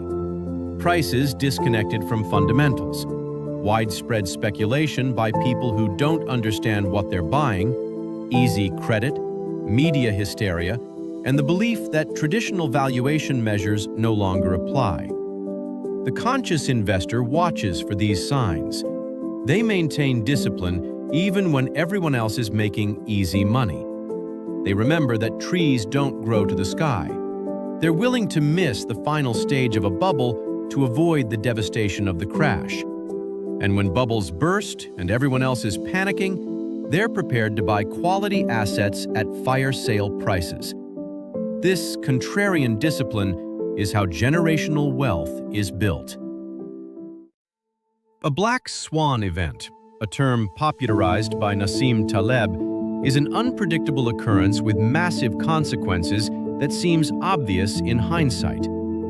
The 2008 financial crisis was a black swan for most people. The COVID-19 pandemic was a black swan. The September 11th attacks were a black swan.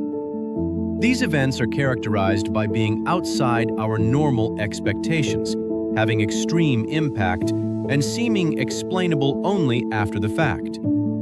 The challenge is that, by definition, you can't predict which black swan event will occur or when. So how do you prepare for the unpredictable? Build robust resilience rather than trying to predict specific scenarios. Maintain emergency funds. Avoid excessive leverage. Diversify broadly across different types of assets and geographies. Have insurance for catastrophic risks. Build multiple income streams. Develop valuable portable skills. Create flexibility in your life that allows you to adapt when circumstances change. The conscious investor knows that something unpredictable and massive will happen. They just don't know what or when. So instead of trying to predict it, they build a financial life that can withstand shocks. They're like oak trees, deeply rooted, able to bend in storms without breaking. This resilience is more valuable than prediction. One of the fundamental principles of investing is the risk-return trade-off. Generally speaking, higher potential returns require accepting higher risk. A government bond might return 3% with very low risk of losing your principal. A stock might return 10% on average, but with substantial volatility and risk of loss. A startup investment might return 1,000% or might go to zero. Extremely high potential return with extremely high risk. This relationship isn't perfect, but it's consistent enough that you should be skeptical of any investment promising high returns with low risk. In fact, when someone promises you high returns with low or no risk, you should assume it's a scam or that they're hiding the true risks. These are the hallmarks of frauds like Bernie Madoff's Ponzi scheme. Consistent high returns that never seem to go down. It's too good to be true, because it is too good to be true. The conscious investor accepts the risk-return relationship. They don't chase returns without understanding and accepting the associated risks. They build portfolios that offer return potential appropriate for their risk tolerance. They understand there's no free lunch. Higher returns come with higher uncertainty and higher potential for loss. If you want complete safety, accept lower returns. If you want higher returns, accept volatility and potential losses. It's a package deal. Leverage means using borrowed money to invest, which amplifies both potential gains and potential losses. If you buy $100,000 worth of stock with $100,000 of your own money and it rises 10%, you make $10,000. If you buy $100,000 worth of stock with $50,000 of your own money and $50,000 borrowed, and it rises 10%, you make $10,000 on your $50,000 investment, a 20% return. Your gains are magnified. But if the stock falls 10%, you lose 20% of your money. Your losses are magnified identically. Leverage is dangerous for individual investors because it can lead to catastrophic outcomes. If you're heavily leveraged and markets drop sharply, you can lose far more than your initial investment. You can be forced to sell at the worst time to meet margin calls. You can be completely wiped out.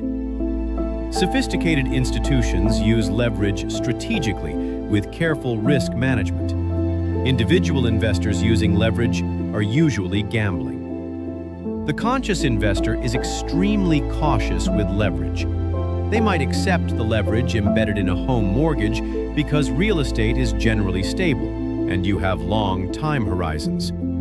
But using margin debt to buy stocks or trading options with leverage is a recipe for disaster for most people. If you need leverage to achieve your financial goals, your goals are probably too aggressive. Scale them back.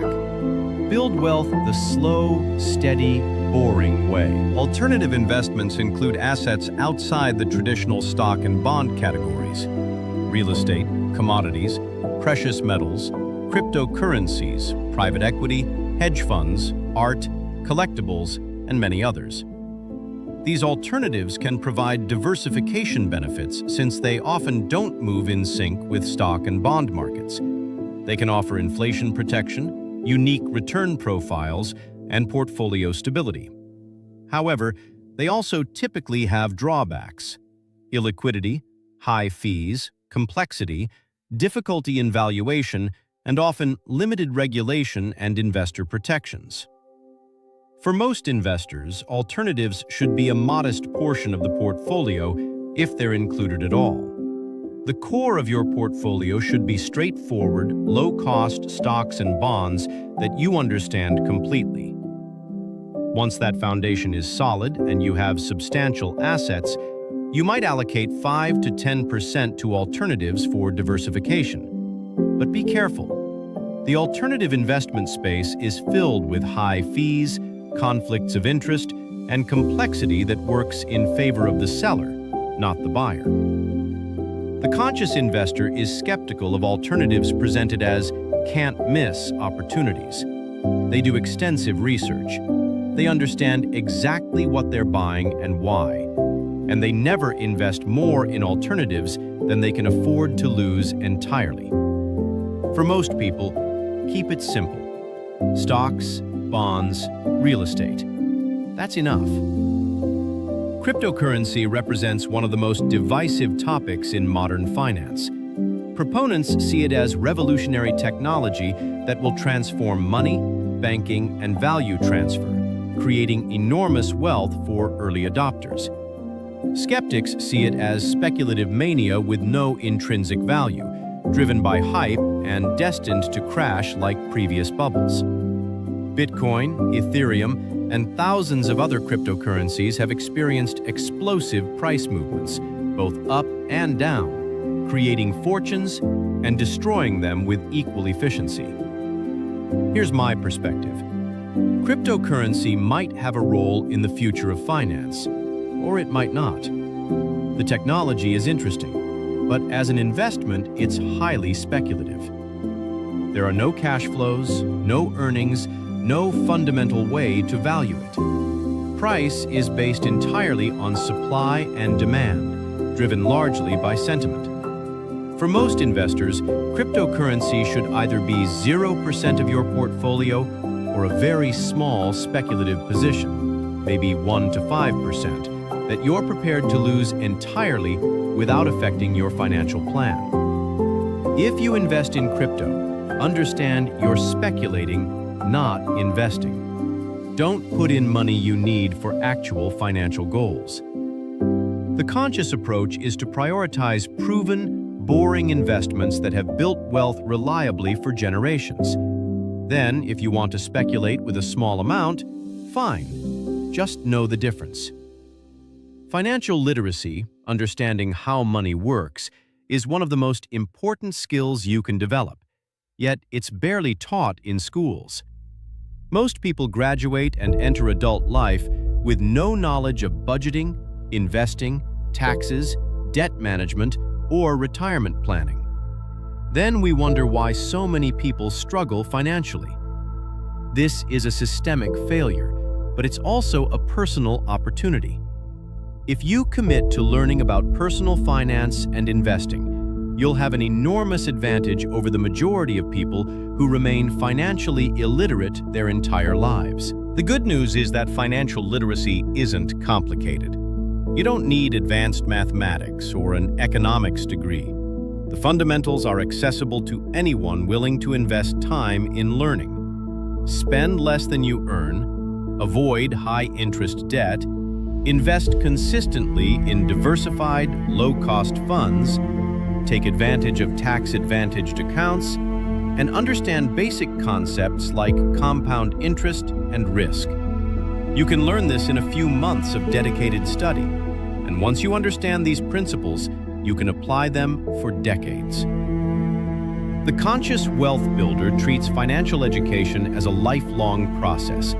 They read books, listen to podcasts, take courses, and continually expand their knowledge. They understand that in a complex financial world, knowledge is power, security, and freedom. One of the most powerful financial skills is the ability to say no. No to the lifestyle inflation. No to the expensive car. No to the luxury vacation when you're drowning in debt. No to the investment opportunity that sounds too good to be true. No to lending money to a financially irresponsible relative. Every yes to spending or risk is a no to financial security. Every yes to immediate gratification is a no to future freedom. We live in a culture that constantly pressures you to say yes. Advertising conditions you to want more, better, newer. Social media shows you curated highlights of others' lives, making you feel like you're missing out. Friends and family judge your choices and apply social pressure. But building wealth requires swimming against these currents. It requires the confidence to say, "That's not for me right now. I have different priorities." The Conscious Wealth Builder develops this muscle. They practice saying no to things that don't align with their goals. They get comfortable with disappointing others' expectations. They choose their own definition of success rather than accepting society's default. This isn't about deprivation, it's about intention. You're saying yes to the things that truly matter by saying no to the things that don't. Mindful spending is about bringing consciousness to your financial decisions. Before making a purchase, you pause and ask questions. Do I truly need this? Will this add lasting value to my life? Am I buying this to solve an actual problem or to fill an emotional void? Can I afford this while still meeting my financial goals? This brief moment of reflection transforms spending from an automatic habit into a deliberate choice. Mindful spending doesn't mean never buying anything beyond bare necessities. It means ensuring your spending aligns with your values and serves your goals. If you deeply value experiences and travel, spending on trips might be mindful spending for you. If you value security and early retirement, investing aggressively might be your version. The conscious spender creates spending rules that work for their values. Maybe a 24-hour waiting period before non-essential purchases over $100, or reviewing all subscriptions quarterly, or tracking spending for a month without judgment to understand patterns. These practices build awareness, and with awareness comes choice. With choice comes power. Your spending either controls you or you control it. Mindful spending tips the balance in your favor. Comparison is the thief of joy, and in personal finance, it's also the thief of wealth. When you constantly compare your financial situation to others, their houses, their cars, their vacations, their apparent success, you create a treadmill you can never win. There's always someone with more, always someone doing better, always something else you should have to feel successful. This comparison game keeps you spending money to keep up, sacrificing your financial future to maintain appearances in the present. And here's the kicker. You're usually comparing your reality to others' highlight reels. You see their new car, but not their car payment. You see their vacation, but not their credit card debt. You see their house, but not their financial stress. Social media has made this exponentially worse because you're bombarded with curated images of success, abundance, and luxury every single day. The conscious wealth builder consciously opts out of the comparison game. They define success on their own terms. They celebrate others' achievements without feeling diminished. They focus on their own progress rather than their standing relative to others. This mental freedom is priceless. Your financial journey is yours alone. Run your own race. Relying on a single source of income, typically a job, creates vulnerability. If that income disappears due to layoff, illness, or economic downturn, your entire financial life is at risk. Building multiple income streams creates resilience and accelerates wealth building. This might include investment income from dividends or rental properties, side business income, freelance or consulting work, royalties, or other sources. The more income streams you have, the more secure your financial position. Building additional income streams requires time, effort, and often upfront investment. It's not easy, and it's not instant, but it's achievable. Start by identifying skills or knowledge you have that others might pay for. Could you consult in your professional field? Could you teach something? Could you create digital products?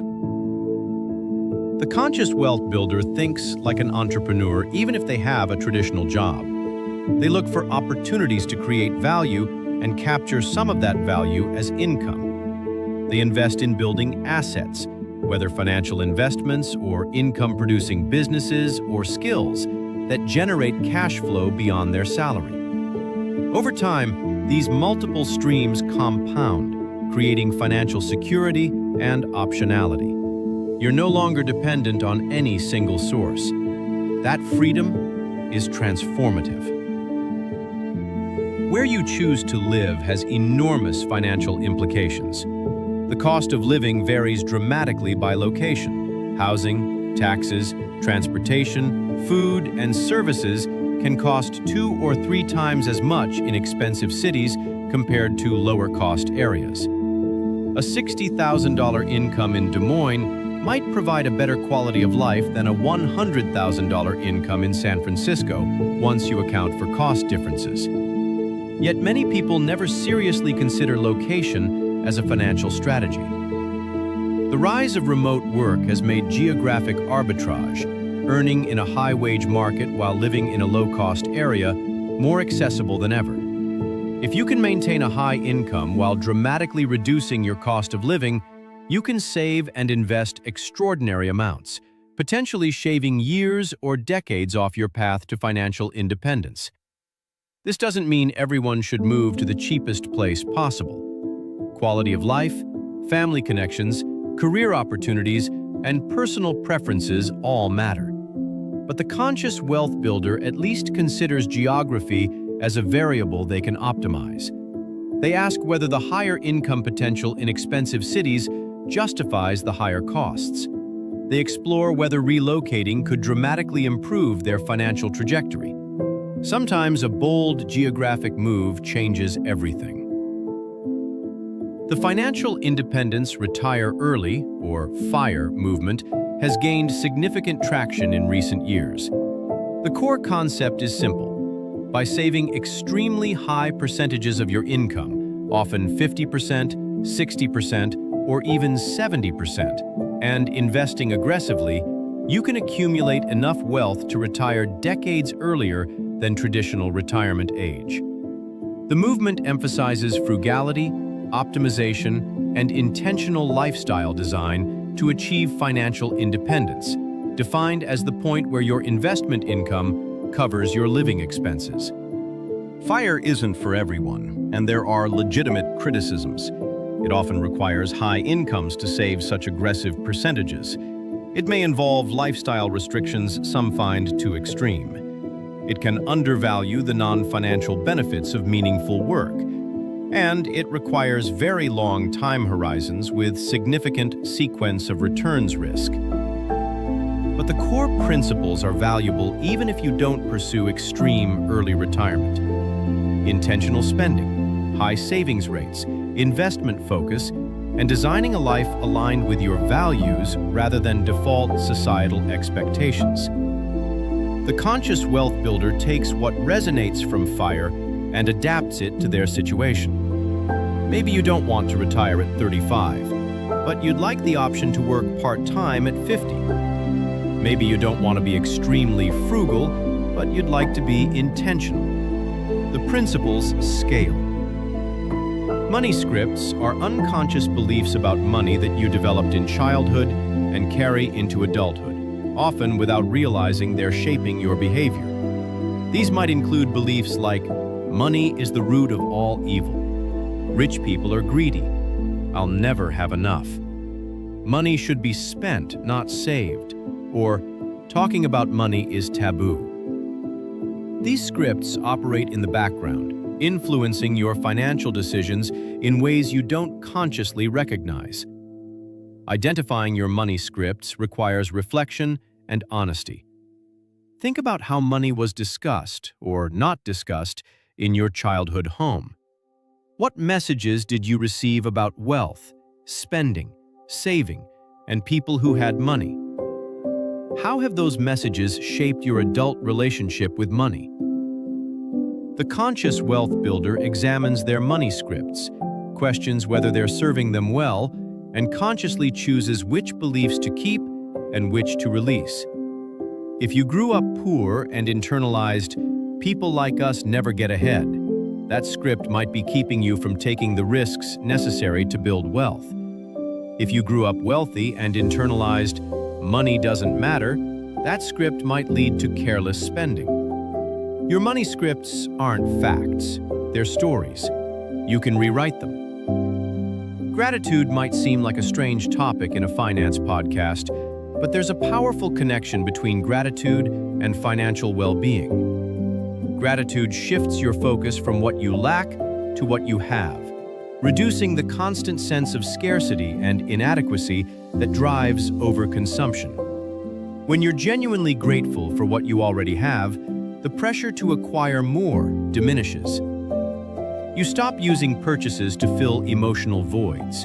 You become content with enough. Practicing financial gratitude might mean acknowledging that even a modest income in a developed country provides comforts that would have been unimaginable to royalty a few centuries ago. It might mean appreciating that you have employment when others don't, or that you're healthy enough to work, or that you have opportunities many people globally will never access. This isn't about minimizing real financial struggles. Those are valid. It's about cultivating perspective that helps you make better decisions. The conscious wealth builder develops a gratitude practice, perhaps keeping a gratitude journal or simply taking time to acknowledge what's going well. This psychological foundation makes the discipline of wealth building feel less like deprivation and more like stewardship of resources you're fortunate to have. Negotiation is one of the highest return skills you can develop. A single successful salary negotiation when you're hired can be worth tens of thousands of dollars annually, compounding over your entire career. Negotiating a lower interest rate on a mortgage can save you tens of thousands in interest over the loan term. Negotiating the price of a car can save you thousands immediately. Yet many people never negotiate anything, leaving enormous amounts of money on the table throughout their lives. The reason most people don't negotiate is psychological. Fear of rejection, fear of seeming greedy or difficult, or simply not realizing that negotiation is expected in many contexts. But here's the reality. In most business contexts, the first number presented is just an opening position. Employers expect you to negotiate salary. Car dealers expect you to negotiate price. Landlords expect you to negotiate rent, especially in soft markets. If you don't negotiate, you're the only one following that rule, and you are losing. The conscious wealth builder develops negotiation skills through practice and education. They research market rates so they have data to support their position. They practice negotiation scripts so they're comfortable with the conversation. They remember that negotiation is business, not personal. This skill, once developed, pays dividends for life. You've probably heard the distinction between good debt and bad debt. Good debt supposedly includes mortgages and student loans, borrowing for assets that appreciate or increase your earning power. Bad debt includes credit cards and auto loans, borrowing for consumption or depreciating assets. While this framework has some validity, it's also oversimplified and can be misleading. The reality is that any debt creates risk and obligation, regardless of the label. A mortgage is only good debt if you actually benefit from home ownership and can afford the payments without financial stress. A mortgage that stretches your budget to breaking is bad debt, period. Student loans are only good debt if the education actually increases your earnings enough to justify the cost.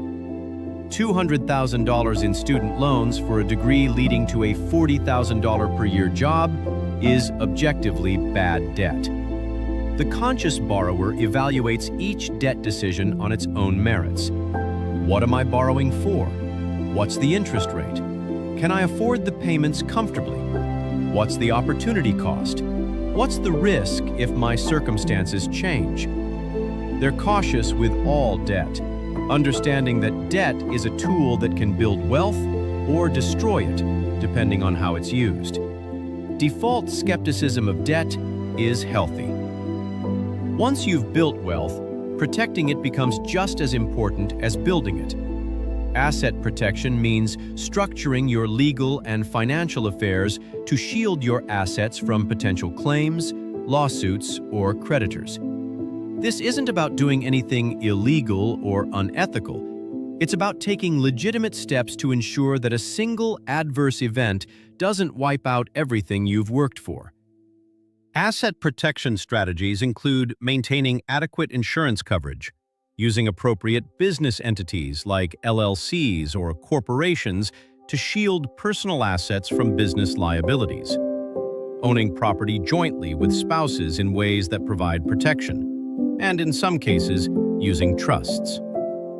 The specific strategies that make sense depend on your profession, your net worth, and your state's laws.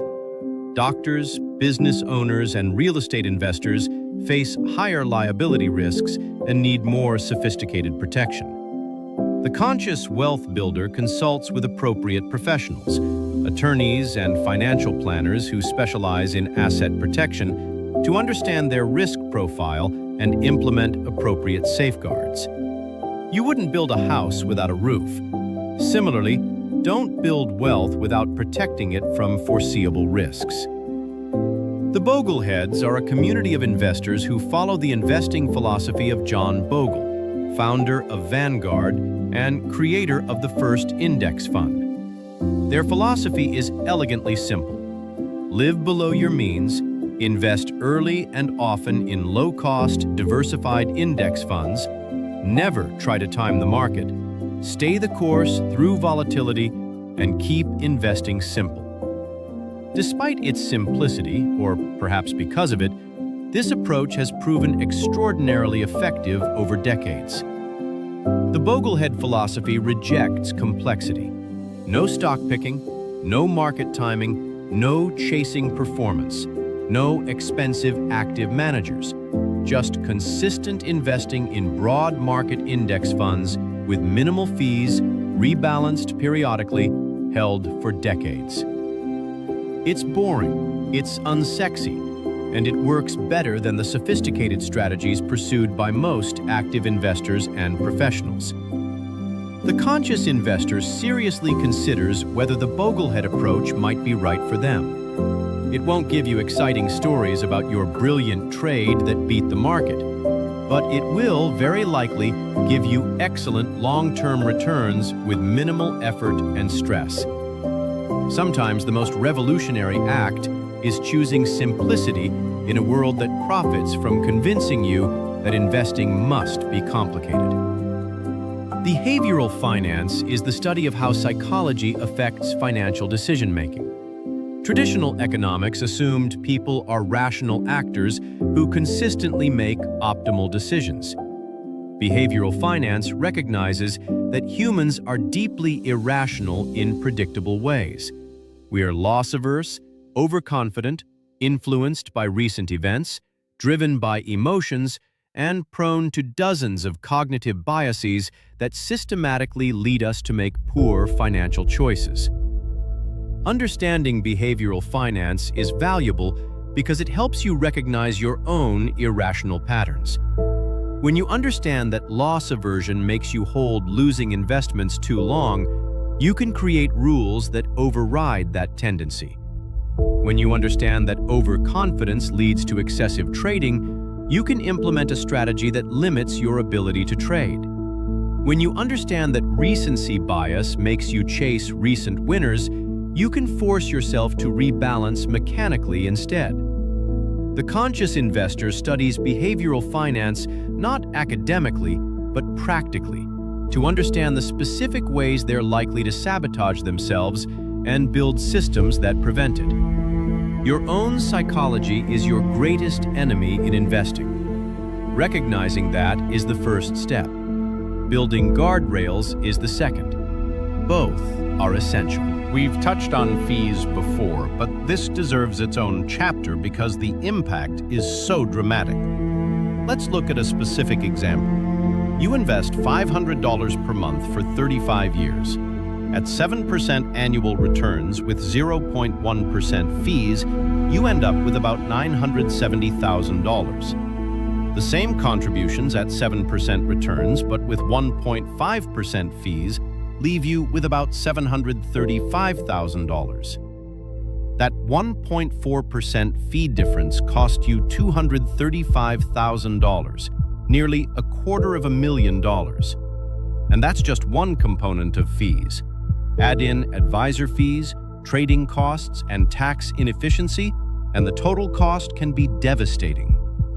The financial industry obscures fees deliberately because if people truly understood what they were paying, they'd be outraged. Fees are presented as small percentages that seem insignificant, only 1.25%, without showing you the six-figure lifetime cost. Assets under management fees are percentage-based rather than flat fees, which means as your wealth grows, you pay exponentially more for the same service. The conscious investor demands fee transparency. They calculate lifetime fee costs before making investment decisions. They strongly prefer low-cost index funds over expensive active funds. They question whether advisor fees are justified by the value provided. In many cases, a one-time fee for creating a financial plan is far more economical than ongoing AUM fees. Fees matter. Treat every dollar of fees as a dollar taken directly from your retirement, because that's exactly what it is. Your investment timeline, how long until you need the money, is one of the most important factors in determining appropriate strategy. Money you need in 6 months should not be invested in stocks because there's significant risk of loss in short time periods. Money you won't need for 30 years can and should be invested aggressively because short-term volatility becomes irrelevant over long periods. Understanding this concept prevents massive mistakes. Many financial disasters happen because people invest short-term money in long-term strategies or vice versa. Someone invests their emergency fund in stocks and then a crisis hits. They need the money exactly when the market has crashed, forcing them to realize losses. Or someone keeps their retirement money in savings accounts for decades, earning minimal returns, and reaches retirement age with inadequate savings. The conscious investor matches strategy to timeline. Short-term money, under 3 to 5 years, goes in savings, money market funds, or short-term bonds. Medium-term money, 5 to 10 years, gets a balanced allocation. Long-term money, over 10 years, can be invested aggressively. And they maintain different buckets for different timelines rather than lumping everything together. This basic practice prevents so much financial pain. There's a tension in personal finance between DIY investing and professional advice. On one hand, the basics of investing are simple enough that most people can handle it themselves, especially with modern tools and resources. On the other hand, professional advisors offer expertise, accountability, emotional coaching during volatile markets, and comprehensive planning that considers taxes, estate planning, and complex situations. So when does professional advice make sense? Generally, when your situation is complex, when you're managing significant wealth, when you need expertise you don't have, or when you need accountability and behavioral coaching to stay disciplined. If you're young with a simple situation, 401k, IRA, straightforward index fund investing, you probably don't need an advisor, and the fees aren't justified. But if you're approaching retirement with multiple accounts, considering Roth conversions, optimizing Social Security, planning estate transfers, and managing complex tax situations, professional help might be worth paying for. The key is working with fee-only fiduciary advisors, understanding exactly what services you're receiving, and ensuring the value exceeds the cost. The conscious investor makes this evaluation honestly, rather than assuming they either always need an advisor or never do. Market crashes are inevitable. Not possible, not likely, inevitable. If you invest for multiple decades, you will experience several significant market crashes where portfolio values drop 30%, 40%, or even 50% in relatively short periods. The question isn't whether this will happen, it's whether you'll be prepared to handle it psychologically and financially when it does. Preparation means several things. Maintaining adequate emergency funds so you don't have to sell investments at the bottom. having an appropriate asset allocation for your risk tolerance so you don't panic, understanding historical context so you know that markets have always recovered eventually, and most importantly, having a plan decided in advance for what you'll do when it happens. During a crash, emotions run high. Fear dominates. Rational thinking disappears. If you're making decisions in that state, you'll almost certainly make mistakes, usually selling near the bottom and missing the recovery. The conscious investor writes down their crisis plan when times are calm. If the market drops 30%, I will not sell. I will continue my regular contributions. If possible, I will invest additional money since prices are now cheaper. Having this plan in writing and committed to emotionally before the crisis is what allows you to execute it during the crisis. Here's something rarely discussed in finance circles. Your physical and mental health dramatically affect your financial decision-making. Sleep deprivation, stress, poor nutrition, and lack of exercise all impair judgment, increase impulsivity, and make you more susceptible to emotional reactions. Studies show that tired people make worse financial decisions, take inappropriate risks, and have less self-control. Think about it. Have you ever made an impulsive purchase when you were tired or stressed? Have you ever checked your investment accounts obsessively during a sleepless night, considering selling because your anxiety was elevated? Your financial life exists within your overall life. Taking care of your health, getting adequate sleep, managing stress, exercising, eating reasonably well, isn't just good for longevity. It's good for your portfolio. The conscious wealth builder understands this connection. They make major financial decisions when they're well-rested and calm, not when they're exhausted or emotionally reactive. They recognize that managing their psychology and physiology is part of managing their finances. This holistic view is increasingly important in our always-on, high-stress world. Wealth isn't just about accumulation. For many people, it's also about generosity and making a positive impact. Charitable giving, when done thoughtfully, can be deeply fulfilling while also providing tax benefits. Whether you're motivated by religious values, personal gratitude, desire to solve problems you care about, or simply wanting to help others, incorporating giving into your financial plan creates meaning alongside the numbers. Strategic giving means being intentional about how, when, and where you donate. Tax-deductible contributions to qualified charities reduce your taxable income. Donating appreciated securities from taxable accounts is more tax-efficient than donating cash because you avoid capital gains taxes. Donor-advised funds allow you to make a large tax-deductible contribution in 1 year and then distribute it to charities over time.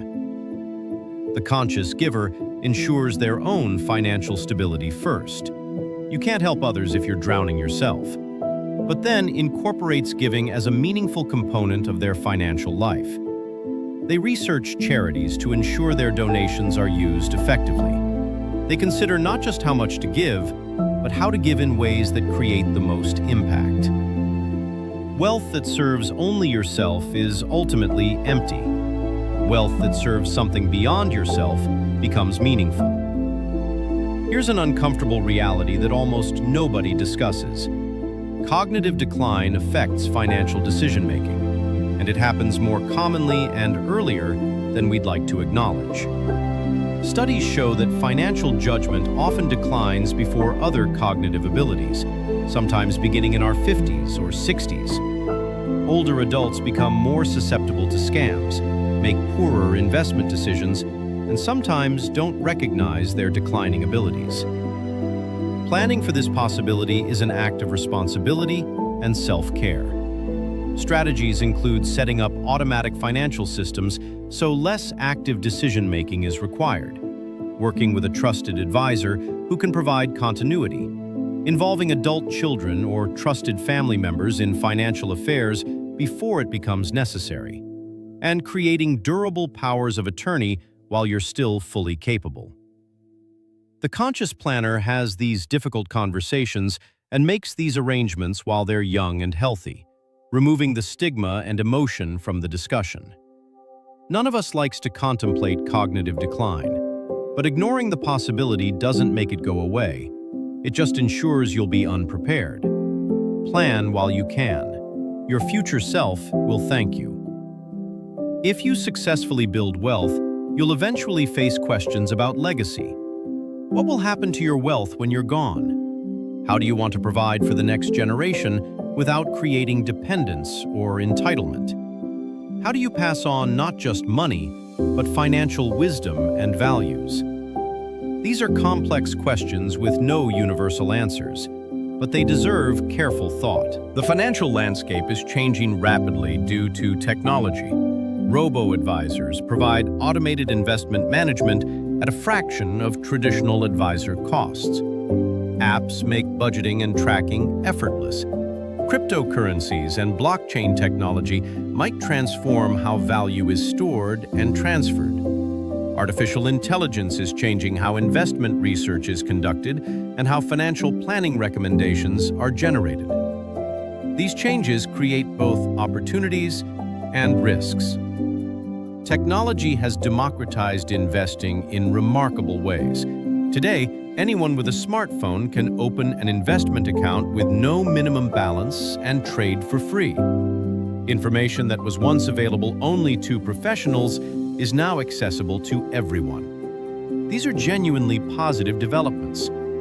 But technology also creates risks.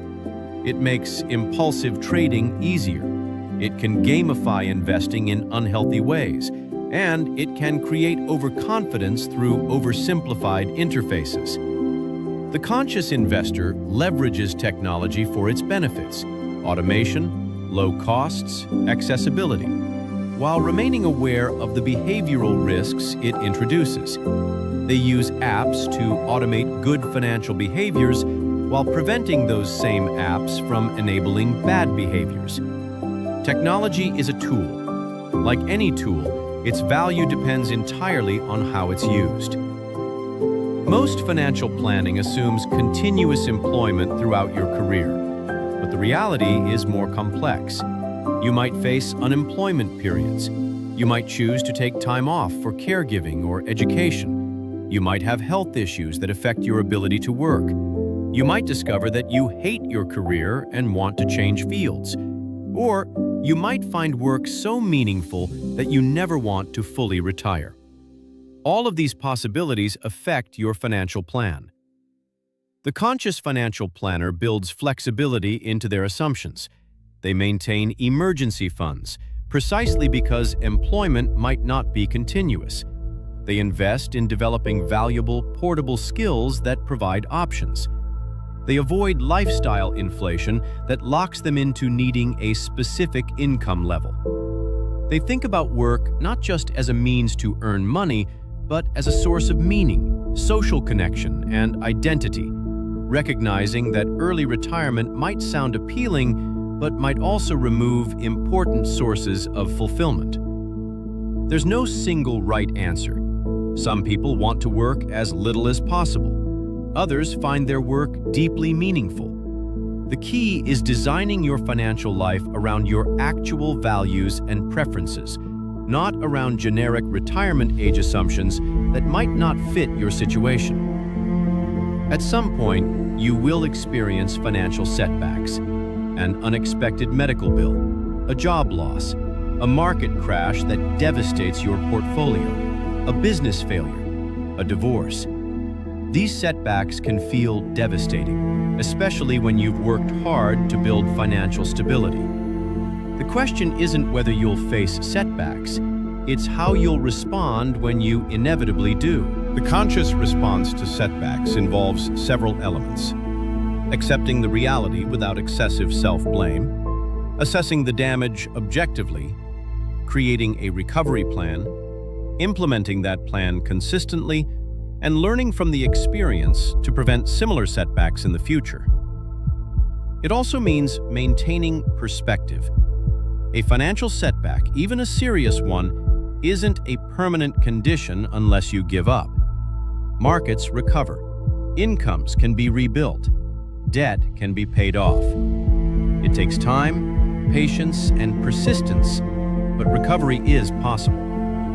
The most important thing is to not compound the setback by making emotional decisions while you're in crisis mode, like withdrawing from retirement accounts and incurring penalties, or taking on high-interest debt, or giving up on financial planning entirely. Feel the emotions, then get back to basics. Assess, plan, execute.